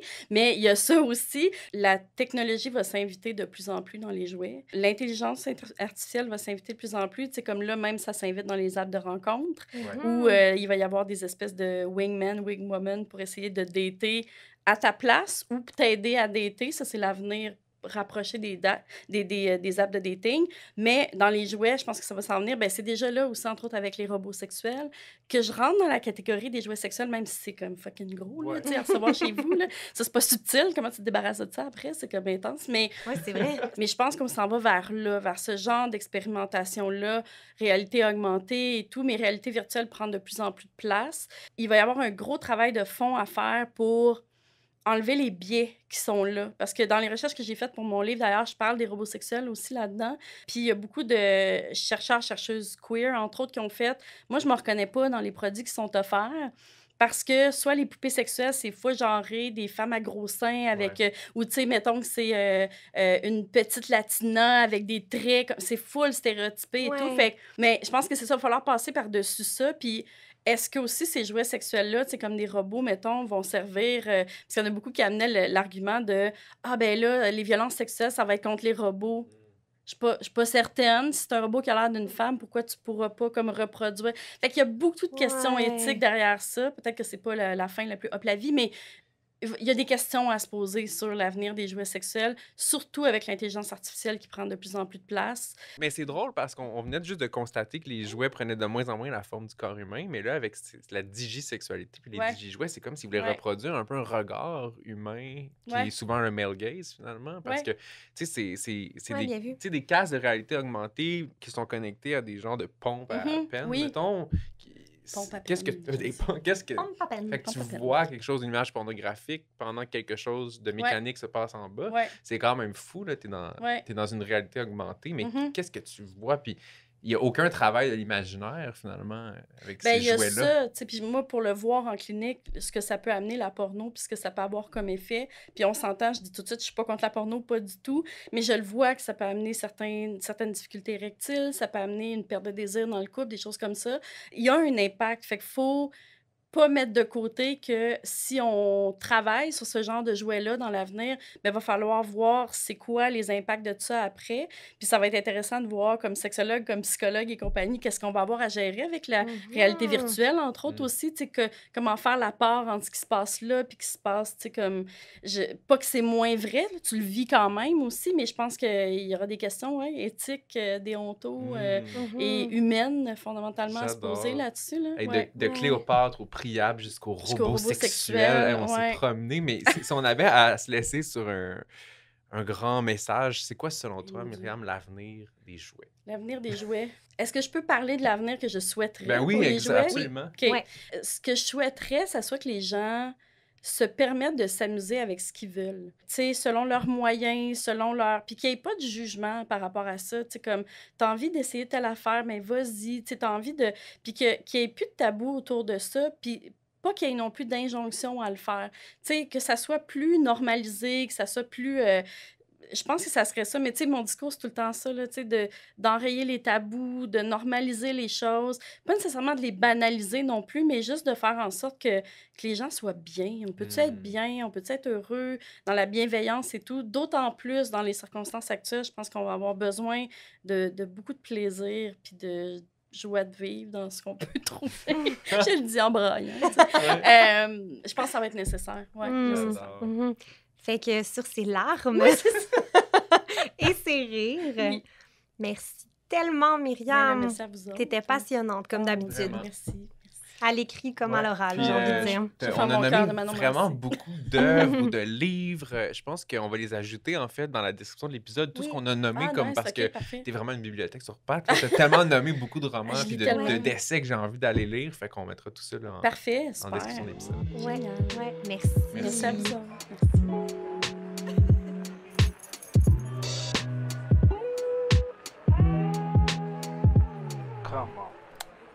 Salut Mathieu, merci d'être là avec nous. Mathieu, tu es le fondateur de Peach & Cream, qui est une boutique en ligne dédiée au bien-être, à l'intimité. Est-ce que tu peux nous parler un petit peu là, de Peach & Cream, de ton projet? Oui, effectivement, Peach & Cream, c'est vraiment une marque en soi d'intimité et de bien-être là, qu'on voulait viser. Souvent, tout ce qui est intimité et bien-être est un petit peu deux lignes parallèles. Hein. Puis de plus en plus que le temps avance, je dirais que ces lignes-là finissent par se rejoindre. On essaie un petit peu de rendre un petit peu le côté sex shop qui était vraiment là, par le passé, plus années 2000, qui est associé au porno aussi. De pouvoir créer des marques qui vont être beaucoup plus inclusives, qui vont être beaucoup plus neutres et modernes. Oui, c'est vrai que quand on va sur le site de Peach & Cream, on est vraiment très, très loin de l'image dont tu parles, le sex shop, un peu underground des années 2000, un peu dark, un peu... on s'éloigne de ça. Ouais, on s'éloigne de ça, là, vraiment. Effectivement, il y a plusieurs boutiques en ligne qui commencent à apparaître un peu à gauche, à droite, qui vont être beaucoup plus justement inclusives. Mais quand même, souvent, ces marques-là, on vend les mêmes marques. Et c'est des marques qui vont être justement soit d'Europe, soit des États-Unis. Donc, c'est pour ça que nous autres, le certain défi qui est derrière tout ça, c'était de pouvoir se démarquer, entre autres. Hein, et d'être une alternative autant québécoise que canadienne dans cette vague-là, là, que je dirais, qui est vraiment en train de changer toute la sphère là, de l'intimité. Oui, parce que nous, aujourd'hui, on fait un épisode où on s'intéresse à la petite et à la grande histoire des sextoys. Toi, tu t'inscris où là-dedans? Tu sais, tu parles de Québec, Canada. Tu sais, est-ce que tu as l'impression qu'aujourd'hui, tu réponds à une espèce de demande que les gens ont vraiment de consommer canadien, consommer québécois, jusque dans jusque dans ce qu'ils achètent pour leur sexualité, finalement? Je dirais que généralement, oui. Surtout, le monde sont beaucoup plus éco-conscients, que ce soit Ouais. pour l'environnement, autant conscients sur ce qu'ils mettent dans leur corps et sur leur corps, et aussi conscients de où est-ce qu'ils achètent, d'où ça provient. Donc, je pense que c'est 3 axes que de plus en plus c'est d'actualité. Au Québec, il y a des grands noms comme Shanga, qui est une marque qui existe depuis comme 25 ans, Nobu, qui est une marque un peu moins connue, plus à l'international, mais ça demeure une marque qui est québécoise. Mais il y a vraiment un certain manque, justement, puis je trouvais qu'il manquait aussi d'alternatives. C'est comme s'il y avait peu de choix pour une clientèle qui cherche de quoi de plus local, au moins canadien. Exact, parce que Peach and Cream, dans le fond, c'est une marque, c'est vos propres produits que vous faites de A à Z, là. Effectivement, comme nous, que ce soit sûr qu'il y a des produits pour adultes, par exemple, que ce soit un vibrateur, pulsion d'air, là, ça va être des produits qui vont être manufacturés à l'extérieur du pays. Il n'y a pas vraiment de manufacture de tels produits ici au Canada. Mais sinon, pour l'ensemble des autres produits, entre autres, là, comme que ce soit baume intime, les huiles de massage, les sels de bain, gel stimulant, c'est des produits qui sont faits ici, qu'on achète vraiment là, localement, nos matières premières. Puis là, si on rentre un petit peu plus dans le crunchy, là, Mathieu, là, c'est quoi les tendances que tu remarques en termes de consommation de jouets sexuels? Est-ce qu'il y en a qui se démarquent? Là? C'est quoi la mode? La mode, point de vue général, le côté bien-être est très, très, très, là, présentement. Là, je peux quasiment dire que c'est un peu à la mode. C'est que ça arrive de l'extérieur, c'est nouveau, c'est un peu un courant d'air frais dans l'industrie.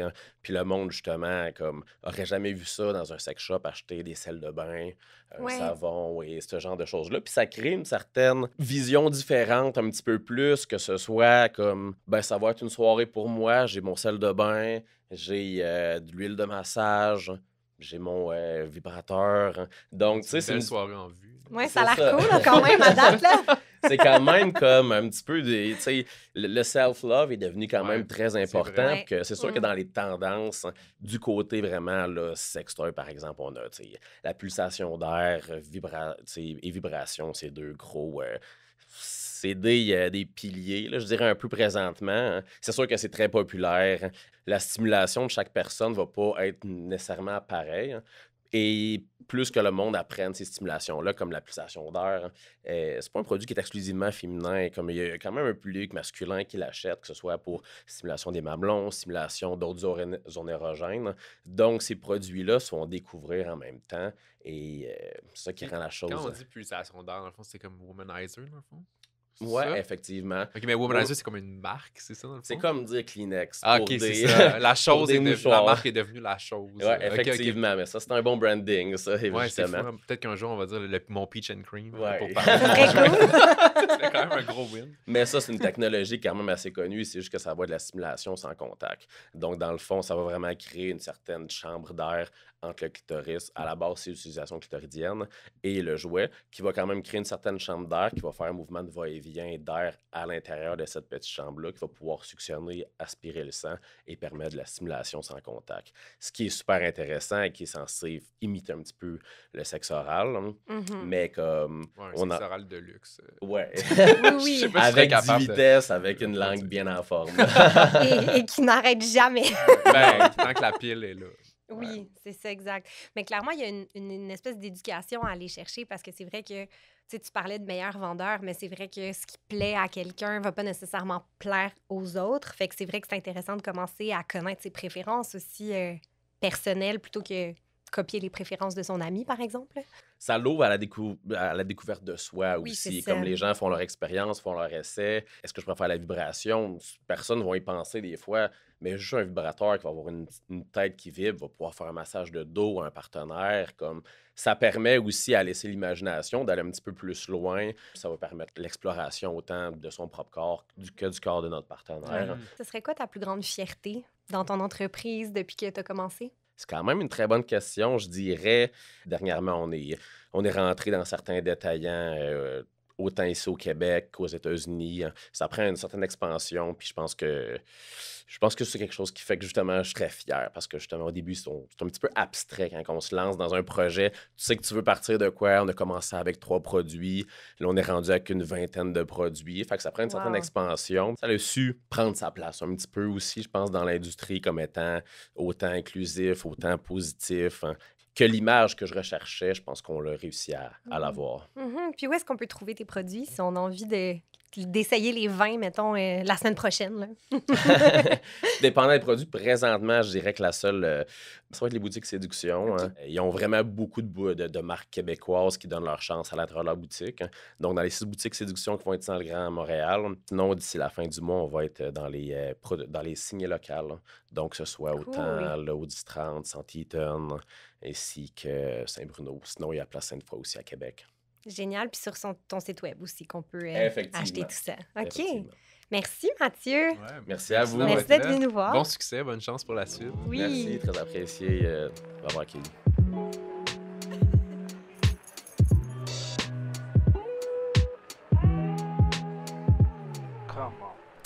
Salut. Bonjour! On est avec Anne-Laurie Poirier en studio avec Anne-Lo. On va pas faire semblant qu'on se connaît pas. Exact, on assume. Anne-Lo, t'as cofondé une boîte de prod docu aux Îles-de-la-Madeleine dans le passé. J'ai fait ça. J'ai Ouais. pas beaucoup dormi. En fait, je dors peu depuis les dernières années, j'ai l'impression. T'as aussi travaillé chez Urbania un moment et maintenant, t'es au Club Sexu comme chargé de projet depuis quelques mois.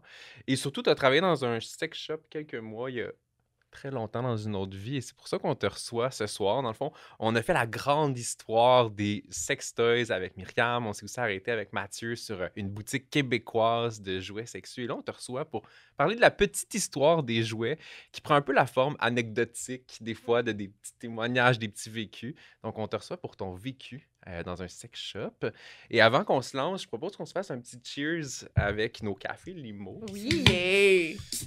C'est pas du café, c'est pas de la limonade. Faut vraiment goûter là, pour comprendre c'est quoi. C'est délicieux et ça réveille. Ça réveille vraiment. Cheers! Cheers! Et je mentionne, d'ailleurs, je vais prendre ma gorgée. C'est délicieux. Je suis très satisfaite. Oui, vraiment, ça nous hydrate et en même temps, ça nous aide à faire le podcast. Et les gens qui nous écoutent, vous pouvez utiliser le code promo CLUBSEXU10 pour 10 % de rabais sur tous les produits Café Limo au www.zapcafé.com. Merci beaucoup, Café Limo. Donc maintenant qu'on est bien caféiné, on peut se lancer dans le vif du sujet. Anno, tu as travaillé combien de temps dans un sex shop? C'était quand dans ta vie? Mets-nous en contexte. Ouais, on veut tout savoir, on est vraiment curieux là. Ben, c'est ça, ça me fait rire que vous m'invitiez à parler de ça parce que ça a été une période... En fait, c'est il y a 11 ans, quand j'avais 18 ans, et ça a été très, très momentané. Peut-être moins de 6 mois. Notamment parce que j'étais absolument sur le party. J'avais beaucoup de difficultés à rentrer à la bonne heure pour mes chiffres. C'est ça, un peu moins de 6 mois. Ça a été toutefois vraiment formateur. Puis j'espère retrouver les meilleures bribes pour vous. On va creuser, là. On parlait d'anthropologie tantôt, puis de Ouais, Cléopâtre, puis de Néfertiti. Fait que là, on est comme dans une autre forme d'anthropologie. Mais, Oui, c'est je- un peu moins intellectuel peut-être. mais je suis curieuse de savoir pourquoi tu as voulu travailler dans un sex shop à 18 ans. Qu'est-ce qui t'a amené là? J'ai jamais été intéressée envers des emplois considérés comme typiques, OK. normaux. Tu sais, moi, il était hors de question que je travaille dans une épicerie, dans un McDo.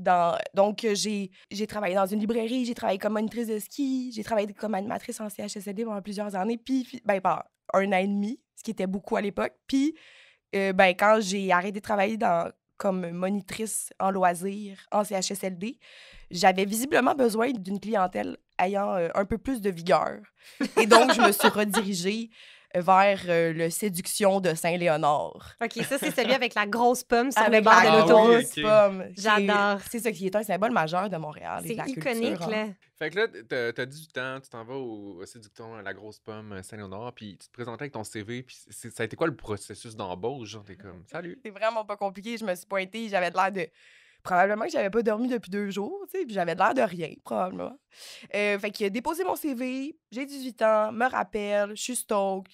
Je commence cet emploi-là, ça commences avec une formation de 2 semaines. OK. Fait Pour qu'une apprendre grosse les- formation. Pour apprendre les jouets, un peu les produits. Oui, c'est ça, exact. OK. Tu goûtes à tous les lubrifiants, tu touches à tous les lubrifiants possibles, t'es collant pendant 2 semaines, t'ouvres toutes les boîtes de tous les dildos, Tu les essayes. tu les essayes.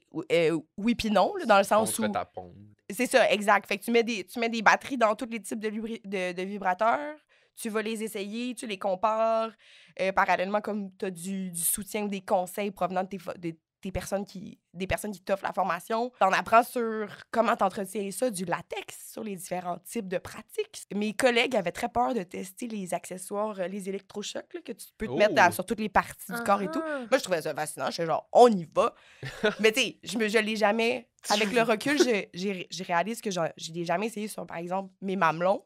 Ça me fait un peu peur, mais à l'époque, je trouvais ça drôle. Puis bref, il y a aussi la section vidéo 3X. Oui. Puis ça, tu sais, on te fait comprendre que tu vas être dans certaines allées dépendant de tes chiffres. Fait que des fois, tu es avec les loupes, des fois, tu es avec les vibrateurs, des fois, tu es avec le latex, peu importe. Mais les femmes ne peuvent pas être dans la section vidéo 3X. Ah ouais? OK. Comme il y a le mystère de l'humanité, Calice, qui est caché entre des films de cul. Je me souviens plus trop pourquoi. Mais je pense que c'est comme la clientèle était majoritairement masculine et donc ils n'étaient pas vraiment à l'aise que des femmes soient sur le plancher ou je ne sais trop. Mhm. Fait que c'est ça, c'était fascinant. Fait que 2 semaines. Mais justement, éducatives. c'était quoi le type de clientèle? Parce que tu dis que tu pouvais pas être dans cette section-là qui était genre la mec. Pour, ben, la mec pour du les mecs. cul. La mec pour les mecs. Très, très La mec fort. des mecs. Fait que c'était quoi ta clientèle? Puis je comprends que ça fait quand même 11 ans, là, mais est-ce que c'était plus des hommes, des femmes? Est-ce qu'il y avait des couples qui passaient? Oui, il y avait des couples, mais il y avait aussi des gangs de filles horny, des gangs de filles pas horny, des gens qui se pointent comme de manière non assumée. Beaucoup de vieilles femmes. Ah OK. ouais. Beaucoup de vieilles femmes. Je pense que la personne que j'ai vue acheter le plus gros butt plug de toute ma vie, elle devait avoir 65 ans, plus, là. Ah, Genre. wow. Je peux même pas... Je vais arrêter d'en parler, ça m'angoisse. Gigantesque butt plug. Jamais vu ça. Moi, j'y ai trouvé beaucoup de sécurité dans ces vieilles femmes-là. Elles m'ont beaucoup appris sur l'orgasme. En tout cas, j'en reparlerai peut-être à un autre moment, mais elles m'ont beaucoup appris. Après ça, c'est peut-être pour cette raison-là que j'ai pas questionné leur présence, leur surreprésentation dans le sex shop. Mais j'adore savoir que ces femmes-là allaient au sex shop et qu'elles achetaient des affaires juste pour leur plaisir. Je suis Ouais. comme good for you, tu sais. Ah, assurément. Après avoir élevé des enfants, après avoir travaillé, après avoir comme eu des vies qui étaient tellement pleines de charges mentales puis de responsabilités, j'adore que ces femmes-là aillent s'acheter des crises de gros bas de plug. Ben vraiment. Puis tu parlais un peu de gêne, ou en tout cas, il y a certaines personnes qui étaient peut-être plus dans la gêne. Est-ce qu'il y avait beaucoup de gêne ou. Ben les gens, ils étaient juste comme un peu gênés. C'est comme quand ils font un mauvais coup puis que tu les découvres à la main dans le sac. Ils sont gênés parce que ils savent que tu sais qu'ils sont rentrés dans ce haut lieu de Du sexualité, du cul frivole, de manière consciente. Fait que généralement, ben, les gens qui vont pas accompagnés d'amis ou qui y vont de manière pas nécessairement assumée ou pour la première fois, tu les croises entre les allées, puis ils se disent que s'ils bougent pas, tu les vois pas. tu Ils sais. sont invisibles comme les Ils sont enfants. pas là. Comme les enfants qui se cachent les yeux puis ils pensent que tu les vois pas. Tu sais, Ouais. c'est un peu ça, là.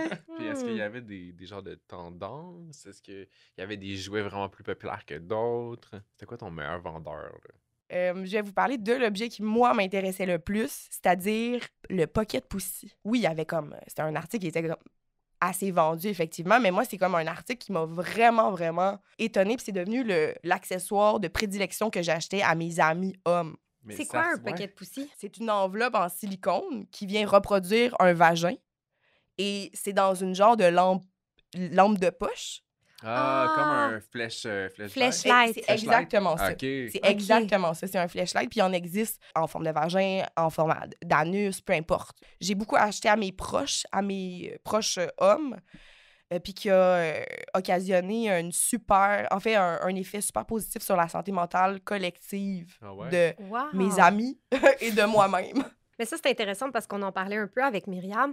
Il y a un plus grand tabou qui entoure les jouets destinés aux hommes cis. qu'aux femmes ou aux personnes queer.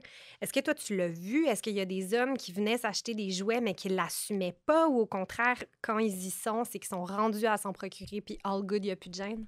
Tu vois en rentrant dans n'importe quelle boutique que l'offre de produits qui est dédiée aux femmes est beaucoup plus importante que l'allée des hommes. Fait que juste en regardant comment sont placés les produits, tu comprends qu'il y a probablement des tabous qui existent encore ou qui existent en général, qu'il y a moins d'offres peut-être aussi. Mais j'ai quand même l'impression que le Pocket Pussy, moi j'appelle ça le flashlight, Ouais. là, mais j'ai l'impression que c'est un jouet quand même qui est pas trop gênant pour un homme à acheter parce que ça imite la chose, il y a quelque chose de... Je sais pas, j'ai comme l'impression Oui. que lui est un peu plus démocratisé Mais chez je pense les hommes. effectivement, mais je pense que en fait, quand on parle de certains besoins provenant d'hommes qui vont se diriger dans un sex shop ou qu'ils pourraient effectivement se sentir gênés, c'est beaucoup en lien avec être précoce. Fait que, en fait, c'est vraiment intéressant parce que moi, à l'époque, j'étais aux femmes. J'avais des copines. J'avais une copine depuis 3 ans, puis j'avais aucun intérêt envers les hommes. Puis, ben, j'avais aucun intérêt envers les hommes. J'avais pas vraiment beaucoup d'expérience. Puis, j'ai découvert les hommes par mon expérience au sex shop, tu sais. Wow! Fait que j'ai assisté au fait que, premièrement, dans cette fameuse formation où on présente tous les produits, il y a une grosse partie des produits qui est dédiée aux hommes précoces. C'est des désensibilisateurs, Ok. etc., aux différents types de médication naturelle ou trucs. Puis ce que j'ai réalisé, c'est qu'il y a une très grande majorité d'hommes qui sont précoces dans la vie ou qui ont des incapacités au niveau de la fertilité, pas fertile, mais de l'éjaculation, là. l'éjaculation. Exact, qui veulent essayer de durer plus longtemps, disons. Exactement. Puis ça, c'est vraiment quelque chose qui est très, très important et bien plus important qu'on ne le pense auprès des jeunes hommes. Effectivement que quand des hommes vont rentrer dans une boutique, même si ils ont leur lot de tabous qui les entourent, eux et leur masculinité, c'est sûr qu'ils vont être moins gênés d'aller acheter une flashlight que d'aller poser des questions sur des désensibilisants parce qu'ils Mais viennent ça trop vite. ressemble à quoi un désensibilisant? C'est une petite crème. Ah, ok, ça engourdit, Ça genre. peut engourdir, Ok. puis ça dépend aussi comme c'est quoi pourquoi est-ce que tu viens trop vite, tu sais. Mhm. Ça se peut que ça soit l'anxiété, ça se peut que ça soit parce que tu es trop sensible, ça se peut que il y a Ouais. plein de raisons. Il peut y avoir plusieurs facteurs. Ça se peut là. qu'il y ait un truc avec ton prépuce qui fasse en sorte que tu as une petite douleur, tu sais. Mais c'est vrai que les jouets peuvent servir à ça aussi, finalement, tu sais, à nous pratiquer, à explorer aussi plein de choses, comme si on vient trop vite, ben peut-être qu'on est beaucoup plus à l'aise d'explorer avec un jouet d'abord avant d'aller avec quelqu'un réellement, tu sais. Ça peut vraiment être une façon de... Ouais. Mais je suis curieuse, est-ce que ces hommes-là, dans le cas dont on vient de parler, ils te partageaient ces expériences-là? Tu sais, est-ce que tu devenais presque une thérapeute le temps de l'achat? Ben oui, il me partage. En fait, il me partage ces informations-là parce que il y a juste un seul petit bout d'allée où il y a les produits dont il est intéressé. Ils sont pas super visibles, fait qu'il faut tout le temps qu'il aille demander l'aide d'une commis ou d'un commis. Fait qu'il doit dire clairement « Bonjour, je suis à la recherche de... » sauf que au final, je ne me suis jamais sentie tant comme une thérapeute. Ok. Quand je travaillais comme conseillère, je me sentais pas outillée pour être une thérapeute. Du haut de mes 18 ans, je me sentais surtout comme ayant une très petite perspective de la sexualité. Puis je réalisais l'ampleur de tout ce que je connaissais pas. Tu sais. Oui, oui. Fait que je me sentais vraiment pas comme une thérapeute. J'étais genre pas outillée pour ça du tout. Tu sais, ça me fait penser à un certain moment, il y a une jeune femme qui rentre dans la boutique puis elle est à la recherche d'accessoires pour se dilater le vagin ou son entrée parce que son chum, il dit qu'elle est trop tête puis c'est pour ça qu'il vient trop vite. Ah, Oh, ouais. pelaye, OK. Puis là, t'es genre, oh damn, je suis fucking pas outillée, je suis juste choquée, tu sais. C'est ça, parce que bien sûr que quand tu travailles dans une boutique érotique, il y a du monde qui vont te demander c'est quoi le meilleur vibrateur, c'est quoi le meilleur ci, c'est quoi le meilleur ça, mais il y a aussi une part qui peut flirter avec la santé puis la sécurité aussi, tu sais, parce que, tu sais, je pense juste à l'idée d'un lubrifiant eau versus silicone, tel type de condom, tel type de matériel. Tu sais, il y a comme aussi des connaissances à maîtriser puisque c'est quand même des choses qu'on se met sur les parties génitales, voire à l'intérieur du l'intérieur corps, de tu nous. sais. Tu sais, le gros bot plug, il faut être sûr qu'il soit capable de sortir là, une fois qu'il... Mais absolument, tu sais. Puis c'est par l'entremise de services conseils ou d'accompagnement dans des sex shops que tu vas finir par sélectionner un objet ou que tu vas pas juste... Il va être siphonné par ton derrière. Exact. Puis tu vas juste être finir dans à l'urgence. C'est ça, tu là. vas venir à l'urgence, puis tu vas être genre, j'ai commandé un truc là, sur Internet, puis je l'ai écrit dans mon cul, puis je sais pas il est où, tu sais. Ah, mais ça, c'est un truc, là. À chaque année, ils sortent Ouais, les objets les inusités. plus inusités qui ont été retrouvés Ben, oui, très loin dans des culs. Puis pourquoi est-ce qu'on retrouve autant de fucking affaires random dans des culs? C'est qu'on a une mauvaise éducation sexuelle, tu sais. Clairement. Ben Puis oui. moi, c'est ça que ça m'a appris plein de choses, cette époque-là, parce que je venais juste de finir le secondaire. Je rentre au cégep.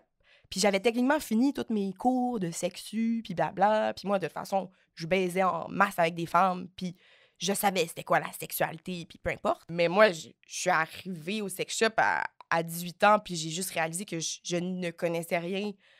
Je ne connaissais rien à l'éducation sexuelle, où j'avais pas assez de compétences pour assurer ma santé dans la sexualité. Genre, j'ai jamais vu de fucking dick dentaire avant Ouais, de clairement. finir aux séductions de Saint-Léonard, tu sais. Pour ceux et celles qui ne sauraient pas, c'est quoi une digue dentaire? C'est un carré de latex qu'on applique sur les parties génitales, puis ça sert à faire du sexe oral. Puis c'est vraiment une protection, en fait. C'est un peu l'équivalent d'un condom qu'on met sur un pénis pour éviter les ITSS, en fait. La plupart des pharmacies n'ont pas de digue dentaire, alors que tu peux acheter plein de condoms tout le temps, partout, là, tu sais. Fait que... Oui, exactement. Puis, tu sais, genre, juste de prévenir des vaginites, puis de prévenir, au-delà des ITSS, c'est de prévenir Ouais, comme des toute une infections série urinaires. de maux chez la femme. Tu sais, on est vraiment plus sensible, puis au final, c'est nous qui mange la merde, puis qui se fait pénétrer plein d'affaires. Bref. Oui, complètement. Fait que ça m'a appris beaucoup de choses. Est-ce que tu as d'autres anecdotes, genre Oui. particulièrement juteuses? Genre là, je sais pas, ça fait longtemps, puis Ben, c'est sûr, mais. je peux dire qu'une chance que j'ai croisé autant de vieilles dames dans des sex shops, parce que pendant toute ma sexualité avant, tu sais, mettons, j'ai commencé à avoir de la sexualité à 15-16 ans, puis j'ai commencé à travailler dans un sex shop 3 ans plus tard, à 18. Puis c'est à la rencontre d'une dame âgée en plein après-midi qui me racontait qu'elle était femme fontaine, que j'ai réalisé que moi, j'étais jamais réellement venue dans ma vie. Parce qu'à chaque fois que j'atteignais cette presque éjaculation-là, ben, ça me faisait mal dans le ventre, puis j'arrêtais parce que je voulais pas me pisser dessus, puis j'étais comme, je disais à ma blonde, lâche-moi, lâche-moi. Puis la dame m'a juste, je sais pas trop comment c'est arrivé, mais elle m'a juste parlé de ça, puis j'ai raconté mon expérience. C'est ça, regarde, j'étais pas une thérapeute, tu sais, c'est la clientèle qui me gérait puis qui m'éduquait. Fait que bref, fait que c'est en racontant l'émotion ou le blocage que je ressentais que cette femme m'a dit, c'est vraiment comme de la relaxation, faut que tu fermes les yeux, puis tu y vas, tu le laisses aller, puis c'est pas grave. Puis Chris, ça a fonctionné. Une chose que je l'ai croisée. Fait que c'était plus elle, ta thérapeute, que Moi, l'inverse, c'était dans elle, le fond. c'est peut-être mon mentor sexuel. Mhm. Puis si on revient aux jouets, est-ce que tu as senti qu'il y a des jouets qui ont permis à des gens de faire la paix avec quelque chose ou d'explorer encore plus loin leur sexualité? Est-ce que tu as eu des gens de témoignages, des gens qui étaient comme, hey, ce jouet-là, genre, m'a tellement amené plus loin, m'a tellement aidé. On en parlait un petit peu quand même avec Myriam, que les jouets peuvent nous aider quand même à se repasser des traumas, à réexplorer le corps. Y a-tu des clients ou des clientes qui étaient comme, hey? Je me souviens d'une fois, je me souviens plus c'était quoi le genre des clients, mais c'était par rapport à un strap-on. Mais c'était un strap-on particulier qui avait qui rentre dans le vagin, puis qui vient se fixer automatiquement à ton corps. Et non pas par l'entremise. Une ceinture, là, pas comme une ceinture, Pas mais comme ça une ceinture. tenait. Ouais. C'est un strap-on qui vient se poser puis se fixer par l'entremise d'une pénétration Je interne. comprends. Puis je pense que c'était quelqu'un qui expérimentait des troubles dysphoriques de genre ou je ne sais trop. Puis c'était un couple, c'était un couple lesbien. Puis je pense qu'une de ces personnes-là avait des enjeux puis des grands traumas par rapport à son genre. Puis elle a pris le temps de me dire que ça avait changé sa vie. Que cet accessoire-là qui lui permettait de se sentir comme ayant le membre qu'elle voulait ou que sa partenaire et elle voulaient, ben ça l'a changé sa vie puis sa perception de cette personne-là. Ouais. Une espèce de phallus, là, tu sais, la puissance du phallus. Oui, puis au-delà du harnais, tu sais, en tout cas, je sais pas si tu as déjà porté un harnais de strap-on, mais c'est pas organique. Tu sais, c'est pas... Puis moi-même, récemment, je suis rentrée dans un sex shop pour trouver un strap-on qui n'était pas un harnais, genre, avec des cordes désagréables, parce que c'est pas... T'as pas l'impression d'avoir une même pièce. T'as pas l'impression que c'est une extension de toi-même. T'as plus l'impression que c'est comme une pantalon, une Ouais, salopette exact. que t'enfiles. Parce que le strap-on dont tu parles, il est vraiment... Il n'y a pas de corde, là, il est vraiment juste fixé en toi grâce à l'embout que tu Ouais. t'insères, dans le fond. Ouais. OK, c'est ça. Tu dois quand même avoir un feeling... Ouais, fait qu'il sort de ton corps plus qu'il est déposé dessus, là, dans un cas comme celui-là. Puis il vient aussi te procurer beaucoup de plaisir. Parce que c'est quand vrai. t'as une pénétration de ta partenaire, ben le strap-on, il est en Ouais. toi, dans ton vagin. Puis Ouais. il vient stimuler ton clitoris aussi. Mais c'est vrai que les jouets nous rendent des fois plus grandes que nature. Là. Moi puis mon chum, on a un genre de... C'est comme un gant de latex, mais avec des textures, genre, fait que des boules ou des embouts, genre, texturés, genre, puis c'est pour comme doigter, dans le fond, là. Puis c'est quand même un peu particulier de porter ça, là. Tu C'est sens drôle comme en un crise. bourreau, là, ou je sais pas trop, là. Ouais, c'est dans clair. Batman. Ouais, c'est clair. Mais c'est le comme une truc. extension de soi-même, fait que le corps devient comme plus grand, plus... Oui, parce que c'est pas quelque chose que tu tiens dans ta main, c'est ton doigt qui Non. est comme enrobé. augmenté. Oui, exactement, c'est ça. C'est comme Fait un que super pouvoir. c'est comme un super pouvoir, ouais. Mais c'est toujours Mm. particulier d'enfiler ce gant-là, ou... Je sais pas. Les jouets peuvent nous faire sentir comme ça, des fois. C'est comme des costumes qui nous rendent comme, je sais pas, une extension de nous-mêmes, finalement. Ben oui, absolument. Puis on dirait que peut-être que dans des lieux comme les sex shops, certaines personnes ont tendance à plus assumer des volets plus intimes qu'ils n'oseraient jamais mettre à la lumière du jour. Ouais. Fait Oui, que- parce que c'est un lieu qui est dédié à ça. tu Oui, sais. c'est ça, ou Ouais. qu'il y a automatiquement moins de jugement. Mhm. Mais parlant de jugement puis de lumière du jour, est-ce que ton entourage savait à l'époque, parce que tu as parlé de tes amis puis du fait que tu leur achetais des flashlights à toute la gang, mais est-ce que ta famille savait? Tu sais, t'étais-tu gênée? J'étais pas très proche de ma famille à l'époque, puis j'ai jamais... j'aurais pas porté cette gêne sur mes épaules.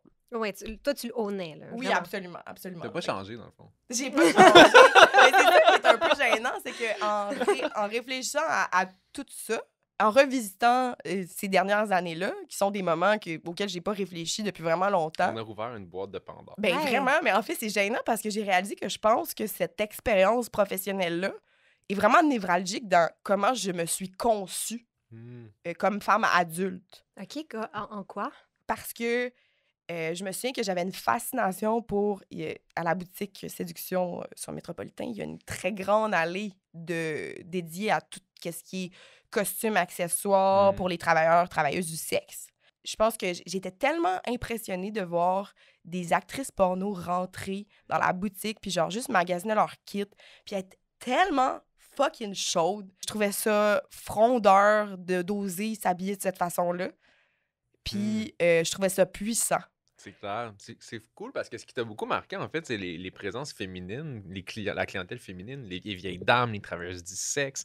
Fait que c'était comme t'as trouvé une communauté. Mais peu. les femmes, mais les femmes assumées, j'ai l'impression, Ouais. les femmes qui ownaient quelque chose en lien avec leur sexualité, qui laissaient tomber les tabous, puis qui étaient frontales par rapport à ça, puis qui embrassaient leurs désirs, c'est vrai que c'est inspirant tout ça. Oui, j'étais vraiment inspirée par les femmes puissantes qui assumaient leur sexualité. D'un autre côté, j'étais dans un créneau dans ma vie où que je ne connaissais que les femmes. J'étais juste en relation avec des femmes. Fait que j'ai comme appris... En fait, l'homme est devenu pour moi un objet qui était en 3 dimensions. À la cause de place ton expérience du sex shop. Exactement. OK. Il était unidimensionnel, puis il est passé à quelque chose de bien plus complexe puis d'intéressant. Parce que t'étais plus proche du désir des hommes aussi. Effectivement. Mhm. J'avais aucun intérêt envers les hommes avant de découvrir au sex shop qu'il y avait une prostate, esti. Puis c'est à ce moment-là, puis ben, avec du recul, là, en revisitant ces moments-là, je me souviens que quand j'ai découvert que les hommes avaient une prostate, et donc que la pénétration leur procurait un plaisir immense, puis que je pouvais les mettre, je me suis dit, aïe aïe, c'est donc bien intéressant. Ben là, avec le recul, ben je réalise qu'il y a très peu d'hommes dans les 11 dernières années qui m'ont demandé des mètres, câlisse. C'est trop drôle parce que t'as commencé à trouver les hommes intéressants quand t'as réalisé que tu pouvais les mettre. Je trouve ça tellement drôle. Mais là. c'est vraiment ça qui est arrivé. Ouais! J'apprenais beaucoup sur c'était quoi un homme. J'ai juste eu des sœurs. J'ai juste été avec des femmes. J'avais juste des blondes. Fait que j'ai beaucoup appris sur les deux volets sensibles de ces genres-là. Mhm. Puis j'avais pas de compétences avant. En fait, j'avais pas les outils. On m'avait pas offert ça. ou je les avais pas cherchés, ou je ne sais trop, là. Mais ça a vraiment forgé la personne que je suis à plein d'égards. Puis ben, c'est ça, le fait que je m'assume autant dans mon style vestimentaire, là, je fais pas tant... J'ai pas fait d'efforts. Généralement, j'aurais mis des cache-nipples en forme d'étoile, un Des chips chandail transparent, mais je me suis gardé une gêne parce que je travaille ici. Et c'est le payroll. C'est ça. Mais je pense que ça émerge de ça. Ça émerge de ça parce que je me souviens que j'ai trouvé tellement audacieuse, puis puissante, puis belle, puis qu'elles nous embrassaient leur sexualité d'une manière vraiment désinvolte. On dirait qu'on fait ta psychanalyse, il y a comme des nouveaux souvenirs qui émergent. Mais Puis c'est je ça, trouve mais ça moi, vraiment Dans intéressant. tout ce créneau-là, ce sont les autres, les thérapeutes. Tu sais, moi, je suis genre un arbre dans la pièce de théâtre, là. J'adore. C'est comme si notre entrevue, c'était. Tu pensais que c'était ça que c'était, mais c'est pas ça que c'était. Ouais, Finalement, c'est c'est comme l'histoire des jouets d'Anne-Lou. C'est vrai. Mais pour revenir quand même aux jouets, tu sais, c'est quoi aujourd'hui ton rapport aux jouets, ton rapport personnel? Puis est-ce que finalement le fait d'avoir travaillé dans un sex shop, ça a influencé ton rapport aux jouets par la suite? En fait, j'ai pas vraiment de rapport avec les jouets sexuels à Ok. l'heure actuelle. J'ai même un désintérêt Ok. depuis... En fait, depuis que je travaille plus au sex shop, puis que j'ai plus des trucs à 30 puis que blabla. Mais c'est simplement parce que je trouve ça vraiment particulier de consommer la sexualité de la même manière que tu consommes le travail. Je comprends pas pourquoi on devrait le consommer de manière expéditive. Pourquoi ce serait toujours expéditif avec des jouets? Mais j'ai l'impression que c'est tellement dédié à atteindre ton plaisir, Un orgasme, en fait. oui, un orgasme ou ta zone de plaisir, quelle qu'elle soit, que j'ai l'impression qu'au final, tu passes un peu moins de temps à la chercher. Ah, c'est intéressant. Puis je trouve ça. que ça, oui, c'est important d'entretenir sa libido ou de se toucher ou de se masturber si on a envie, mais je trouve ça important aussi de peut-être passer 2-3 heures dans une journée à coup de 45 minutes à te toucher parce que t'as envie de le faire, puis tu t'accordes ce temps-là. Hmm.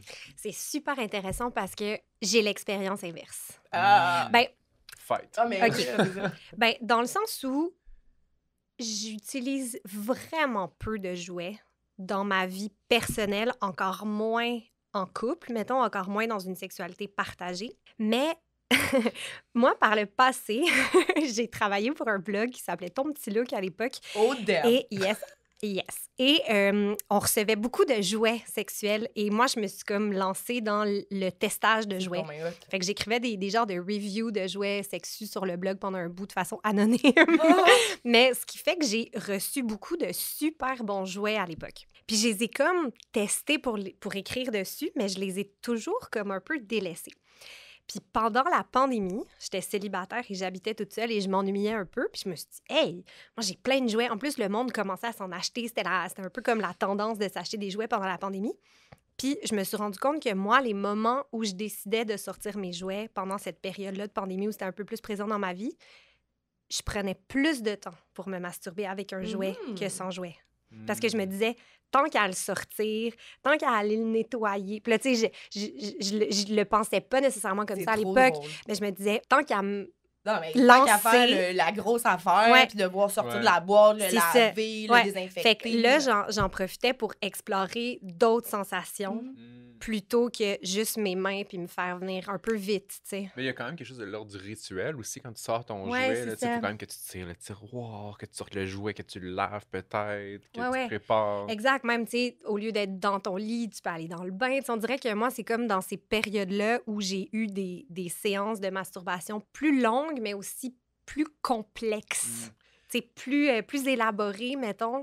C'est quand je sors un jouet. Mais C'est sûr qu'il y a intéressant quand même. C'est un peu l'inverse Mais de c'est ce parce que que tu c'est vrai disais. qu'il y a certains jouets qui sont vraiment très fonctionnels. Tu sais, on peut évidemment penser au Womanizer qui est comme un petit peu une espèce de petite usine à orgasme. Là. C'est comme, puis c'est pas pour tout le monde, on en a parlé Ouais, c'est ça. tantôt. Moi, j'ai Là. dit que j'aimais pas Mais vraiment effectivement, il y a des jouets qui sont super fonctionnels. Il y a d'autres jouets qui appellent davantage à l'exploration, c'est sûr. Mais c'est quand même intéressant qu'après ton passage au sex shop, c'est comme, nah, les jouets, c'est pas pour moi. Ouais. Pas besoin de ça. Oui, ben en fait, moi, ça me fait rire parce que, en fait, je comprends vraiment ce que tu dis en disant, moi, du moment que je sors mon jouet, c'est l'épisode où je m'occupe de moi-même puis que j'explore des nouvelles choses s'enclenche parce que le commitment est trop important. Ben, je pense que moi, c'est ça qui m'arrête à sortir un dildo ou parce que je suis comme lâche. Je suis genre déjà fucking horny. Je suis en train de me toucher un petit peu. Je suis comme commencée, puis c'est quand même Ouais. nice. Fait que je suis genre, Ah, j'ai pas envie de comme... mytho. me comme Je comprends. Mais, Ouais. mais as-tu fini par payer un homme? par payer un homme. Payer. Parce que quand tu as Oui. réalisé que tu aimais les hommes parce que tu pouvais les pénétrer parce qu'il y avait une prostate, as-tu finalement réalisé ce rêve-là? Je l'ai fait, mais pas assez. Sauf que là, maintenant, mes nouveaux partenaires masculins, je les choisis plus finement, mettons. OK. C'est un critère, là, dans le fond. C'est un critère. J'adore. Il faut qu'il porte Ben- bien la robe, puis que je peux le Oh! Ben moi, puisque vous le demandez, je vais vous parler de mon rapport Ouais, aux toi, jouets. c'est quoi ton rapport aux jouets, Justin? Tu pensais à moi, Carlis. Mais moi, en fait, on dirait que je me tanne vite d'un jouet. Genre, on dirait que je veux toujours en essayer un nouveau. Tu sais, c'est rare que j'ai jamais eu mon jouet, là. Tu sais, le truc que c'est genre mon go-to. Tu sais, je voulais l'essayer, l'espèce de gant là, dont je vous ai parlé. Mhm. Puis je l'ai essayé, je l'ai fait, on l'a fait avec mon chum, puis on dirait qu'on le sort moins. On l'a fait, tu sais. Le double dildo, on l'a fait. Tu sais, Ouais, le, ok. le butt plug vibrant, on l'a fait. Puis on dirait que tous ces joujoux-là, ces centaines de dollars-là de jouets, finissent, Oui. finissent dans Oui. un tiroir où, on l'a essayé. Tu sais, on n'a pas notre jouet go-to. Fait que c'est toujours genre, what's next? J'avoue que le flashlight, c'est quand même un de mes go-to. Ouais. OK. Ouais. Ça, Yeah. Plus seul ou à deux? Les deux, en fait. Ok. C'est parce que des fois, supposons que je suis pas propre pour la pénétration puis que mon chum non plus, ben le flashlight, c'est parfait parce que C'est trop cool. c'est Ben oui. ça. Fait que, tu sais, fait que là, j'ai pas besoin de me dire, on peut quand même avoir l'effet de se pénétrer même si on n'est pas propre puis on n'est pas prêt à se pénétrer actuellement. Il y a quand même l'illusion de se pénétrer. Fait que, tu sais, je pourrais le déposer sous ses fesses puis faire semblant que je le pénètre, mais je pénètre le. OK. Fait que, tu sais, comme pour pas gérer de la propreté, parce que quand tu fais de l'anal, il y a quand même la gestion de la propreté qui peut Absolument. entrer en compte. Mhm. Puis un autre jouet qu'on n'a pas beaucoup parlé, c'est les cock rings, qui sont quand même Mhm. quelque chose. Ça aussi, il y a quand même des risques faut faire attention. Là. Mon chum avait déjà acheté un cock ring beaucoup trop petit. puis Oui, ça arrive ça tellement bloque le sang souvent. quand même, là, mais ça, c'est quand même quelque chose aussi, le cock ring. Ça. J'ai Ouais, eu ben- une phase. La phase cock ring, ça amène beaucoup de sang, puis ça t'aide à maintenir une érection aussi. Fait que Mhm. d'ailleurs, je sais pas, il est où. Ouais, il est où? Il est où? Je sais pas, on dirait que ça fait un bout que je l'ai envisagé, mon cock ring. Il faudrait que je fouille dans mon Ben, tiroir à j'aimerais jouets. ça avoir une photo quand tu vas le retrouver. Ben oui, J'aimerais ça que ça soit dans le il frigo est ou quelque vraiment chose. simple. Là. Ah C'est oui, genre un là. petit bout de rubber rond. Là. Mais c'est ça, mais ouais, il y a les cock rings.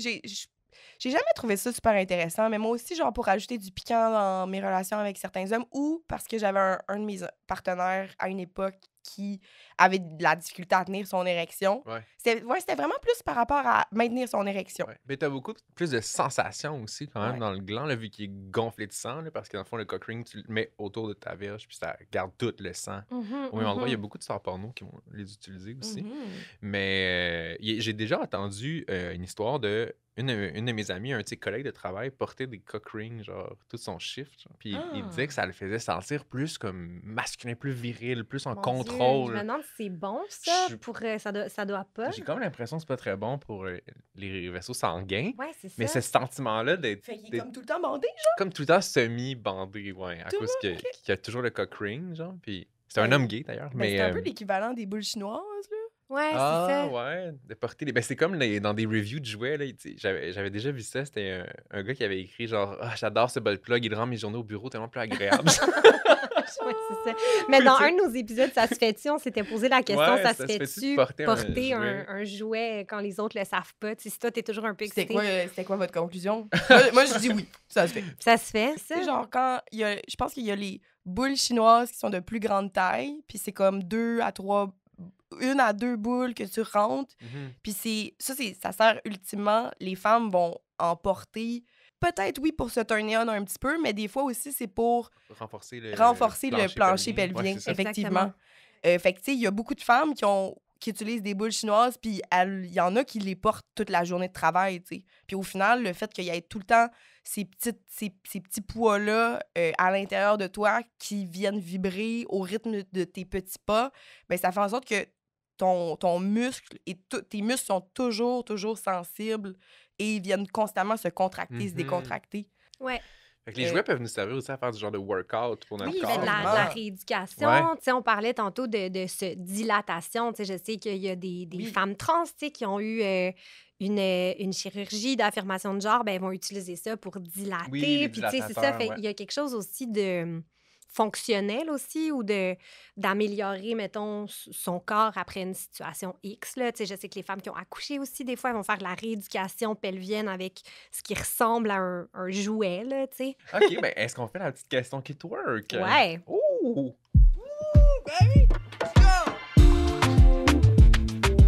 Oh my God, c'est la question qui twerk. C'est quoi le jouet que vous avez jamais essayé, mais qui pique votre curiosité?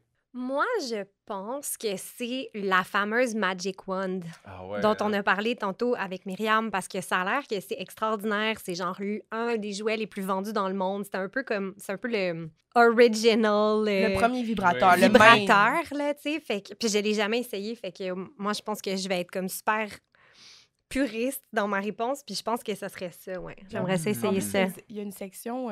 en fait, je reviens tout le temps aux séductions sur Métropolitain, mais c'est- il y a le deuxième étage. C'est une exposition sur l'histoire des jouets Ah sexuels. ouais? Et il y a une genre de... Puis il y a des propositions artistiques sexy aussi. Mais il y a dans un présentoir ce Magic Le Wand-là. premier Magic Wand. Ouais, l'histoire de ouais. l'humanité. Mais là, s'il y a des gens qui ont aimé le segment plus historique tantôt, puis que vous voulez en savoir plus, allez à la fait Big tellement de Apple. promo, tabarnak. Au petit musée. Mais Toi, Justin, hey, c'est full une bonne question. Puis je paniquais un peu parce que j'ai réalisé que j'avais pas Toi, t'avais pensé. pas pensé à la c'est ta tienne. question en plus, c'est toi qui l'as trouvé. Ouais, c'est ça, parce que j'en ai quand même essayé pas mal dans ma vie, tu sais. On dirait que j'ai coché beaucoup d'affaires.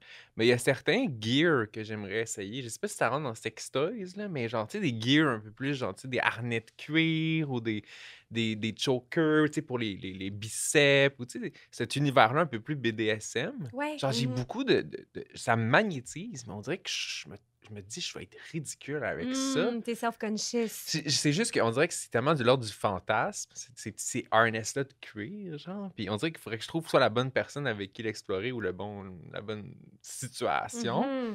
Mais ça, ça me magnétise. Mais ça fait depuis le début du podcast que Ouais, tu parles de ça. C'est ça fait 5 ans. Ça fait plusieurs tu sais, que je suis années, comme ouais. jammé. Fait que là, Ouais. qu'est-ce qui C'est- se passe? Qu'est-ce que tu fais avec ça, Justin? Là? C'est ça, là. Ben, des fois, les fantasmes peuvent rester des fantasmes. Là. Ben, T'es c'est pas obligé ça. de Puis l'explorer. Pour moi, c'est ça tellement change un pas. objet de pas fantasme. ça. Ces harnais de cuir-là, ça me fait penser à Bane dans Batman, l'espèce de monstre ultra musclé, là, la Mm. créature Bane. Ben, je comprends absolument ce que tu veux dire. Ouais. Quand tu as posé ta question, je me suis dit, parce qu'il y a un accessoire qui m'est venu en tête, mais là, j'en ai plusieurs.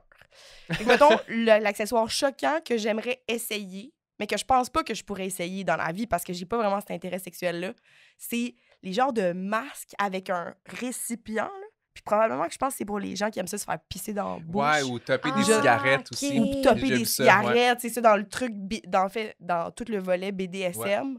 Ça, je sais pas, ça me ferait... Je pense que ça me ferait juste capoter, Ouais. comme de l'essayer. Ouais, ça serait une vraie curiosité. C'est là. ça, C'est genre. très Ouais. radical C'est quand même comme exact. jouet. Ouais, c'est clair. Un fuck machine. Il faut que j'en aille. En fait, j'en ai oui. jamais essayé parce que tu l'empruntes à qui, tu sais. Mais Ouais. j'aimerais tellement ça. Ça, Ouais. Ouais, ouais. Tu sais, moi qui étais l'espèce comme, de- je veux pas Peux-tu les- décrire Ouais. c'est quoi s'il y a des gens qui voient pas c'est quoi un fuck machine? Ça... Ben, c'est une machine qui, généralement, possède un dildo ou une extension qui viendrait pénétrer la personne qui l'utilise. Mhm. Tout ça De manière mécanique. de là. manière Ouais. mécanique. Puis généralement, il y a différents modes de vibration puis de rythme et tout.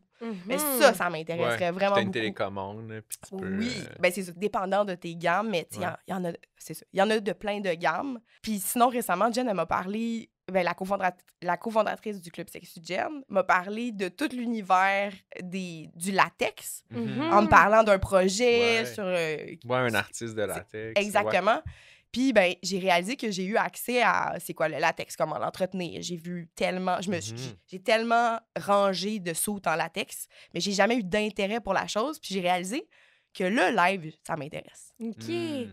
Ben, ça a l'air que la texture sur la peau, c'est vraiment incomparable, en fait. Ouais, ou genre, t'as l'impression d'être rappé, puis Ouais, comme une t'as deuxième peau un peu, là. certains endroits où c'est genre ouvert. Ouais. tu sais, J'étais tombé sur une page d'un artiste de latex, justement, sur Instagram, puis il y a même lui, il y avait même une espèce de machine qui soquait l'air en Ouais, dehors ouais. là, pour vraiment que tu sois comme Ok, tu sois sock up, comme une comme saucisse un sous vide. cocon, j'allais dire, une chenille, là. Mais J'aime mieux la saucisse sous vide. ouais, tu gagnes avec la saucisse. Mais ça m'étonne vraiment que tu nous parles du fuck machine parce que t'étais comme, les jouets, c'est tellement genre, c'est tellement comme ça sert juste à venir vite. Puis on dirait que la fuck machine, pour moi, c'est je le sais. plus C'est complètement comme... débile. Mais C'est non, le mais plus c'est artificiel. c'est normal d'avoir des contradictions. Là. Ben, Moi, absolument. j'adore, là, c'est parfait, en fait. Vraiment. Mais t'as Ah ouais. raison. T'as raison que c'est drôle que je dise avec autant de vigueur, je veux une fuck machine. Alors que je suis comme, non, j'ai un désintérêt total pour les jouets sexuels parce que je veux consommer ça de manière organique en me touchant 3h30. But also me. Ouais. Fuck c'est- machine! Ouais, c'est ça. Exact. Mais Ah, ça a j'adore. l'air tellement hot. Ouais, Ouais. vraiment. Ça a l'air puissant. Ben, on va Moi, te j'aime faire ça, un les affaires GoFundMe, puissantes. puis on va t'en acheter. Ouais. Oh mon Dieu, Vrai. J'ai tant de cadeaux. Je suis très émue ce Tu soir. pleures. Mais je pleure. Tabarnak. Tu me dis que tu vas m'acheter une fuck machine. C'est comme- Maintenant, il faut que tu le fasses. C'est là. ça. Ben, Anno, merci d'avoir été Merci là avec tellement. nous. Ben, C'était merci le à fun. vous. Ça m'a fait beaucoup de bien. Vous avez cru comprendre que vous m'avez évité des billes de thérapeute. Ouais, on est Puis, là pour ça. Vraiment. Fait que merci à vous. À quoi tu jouis est une production du Club Sexu.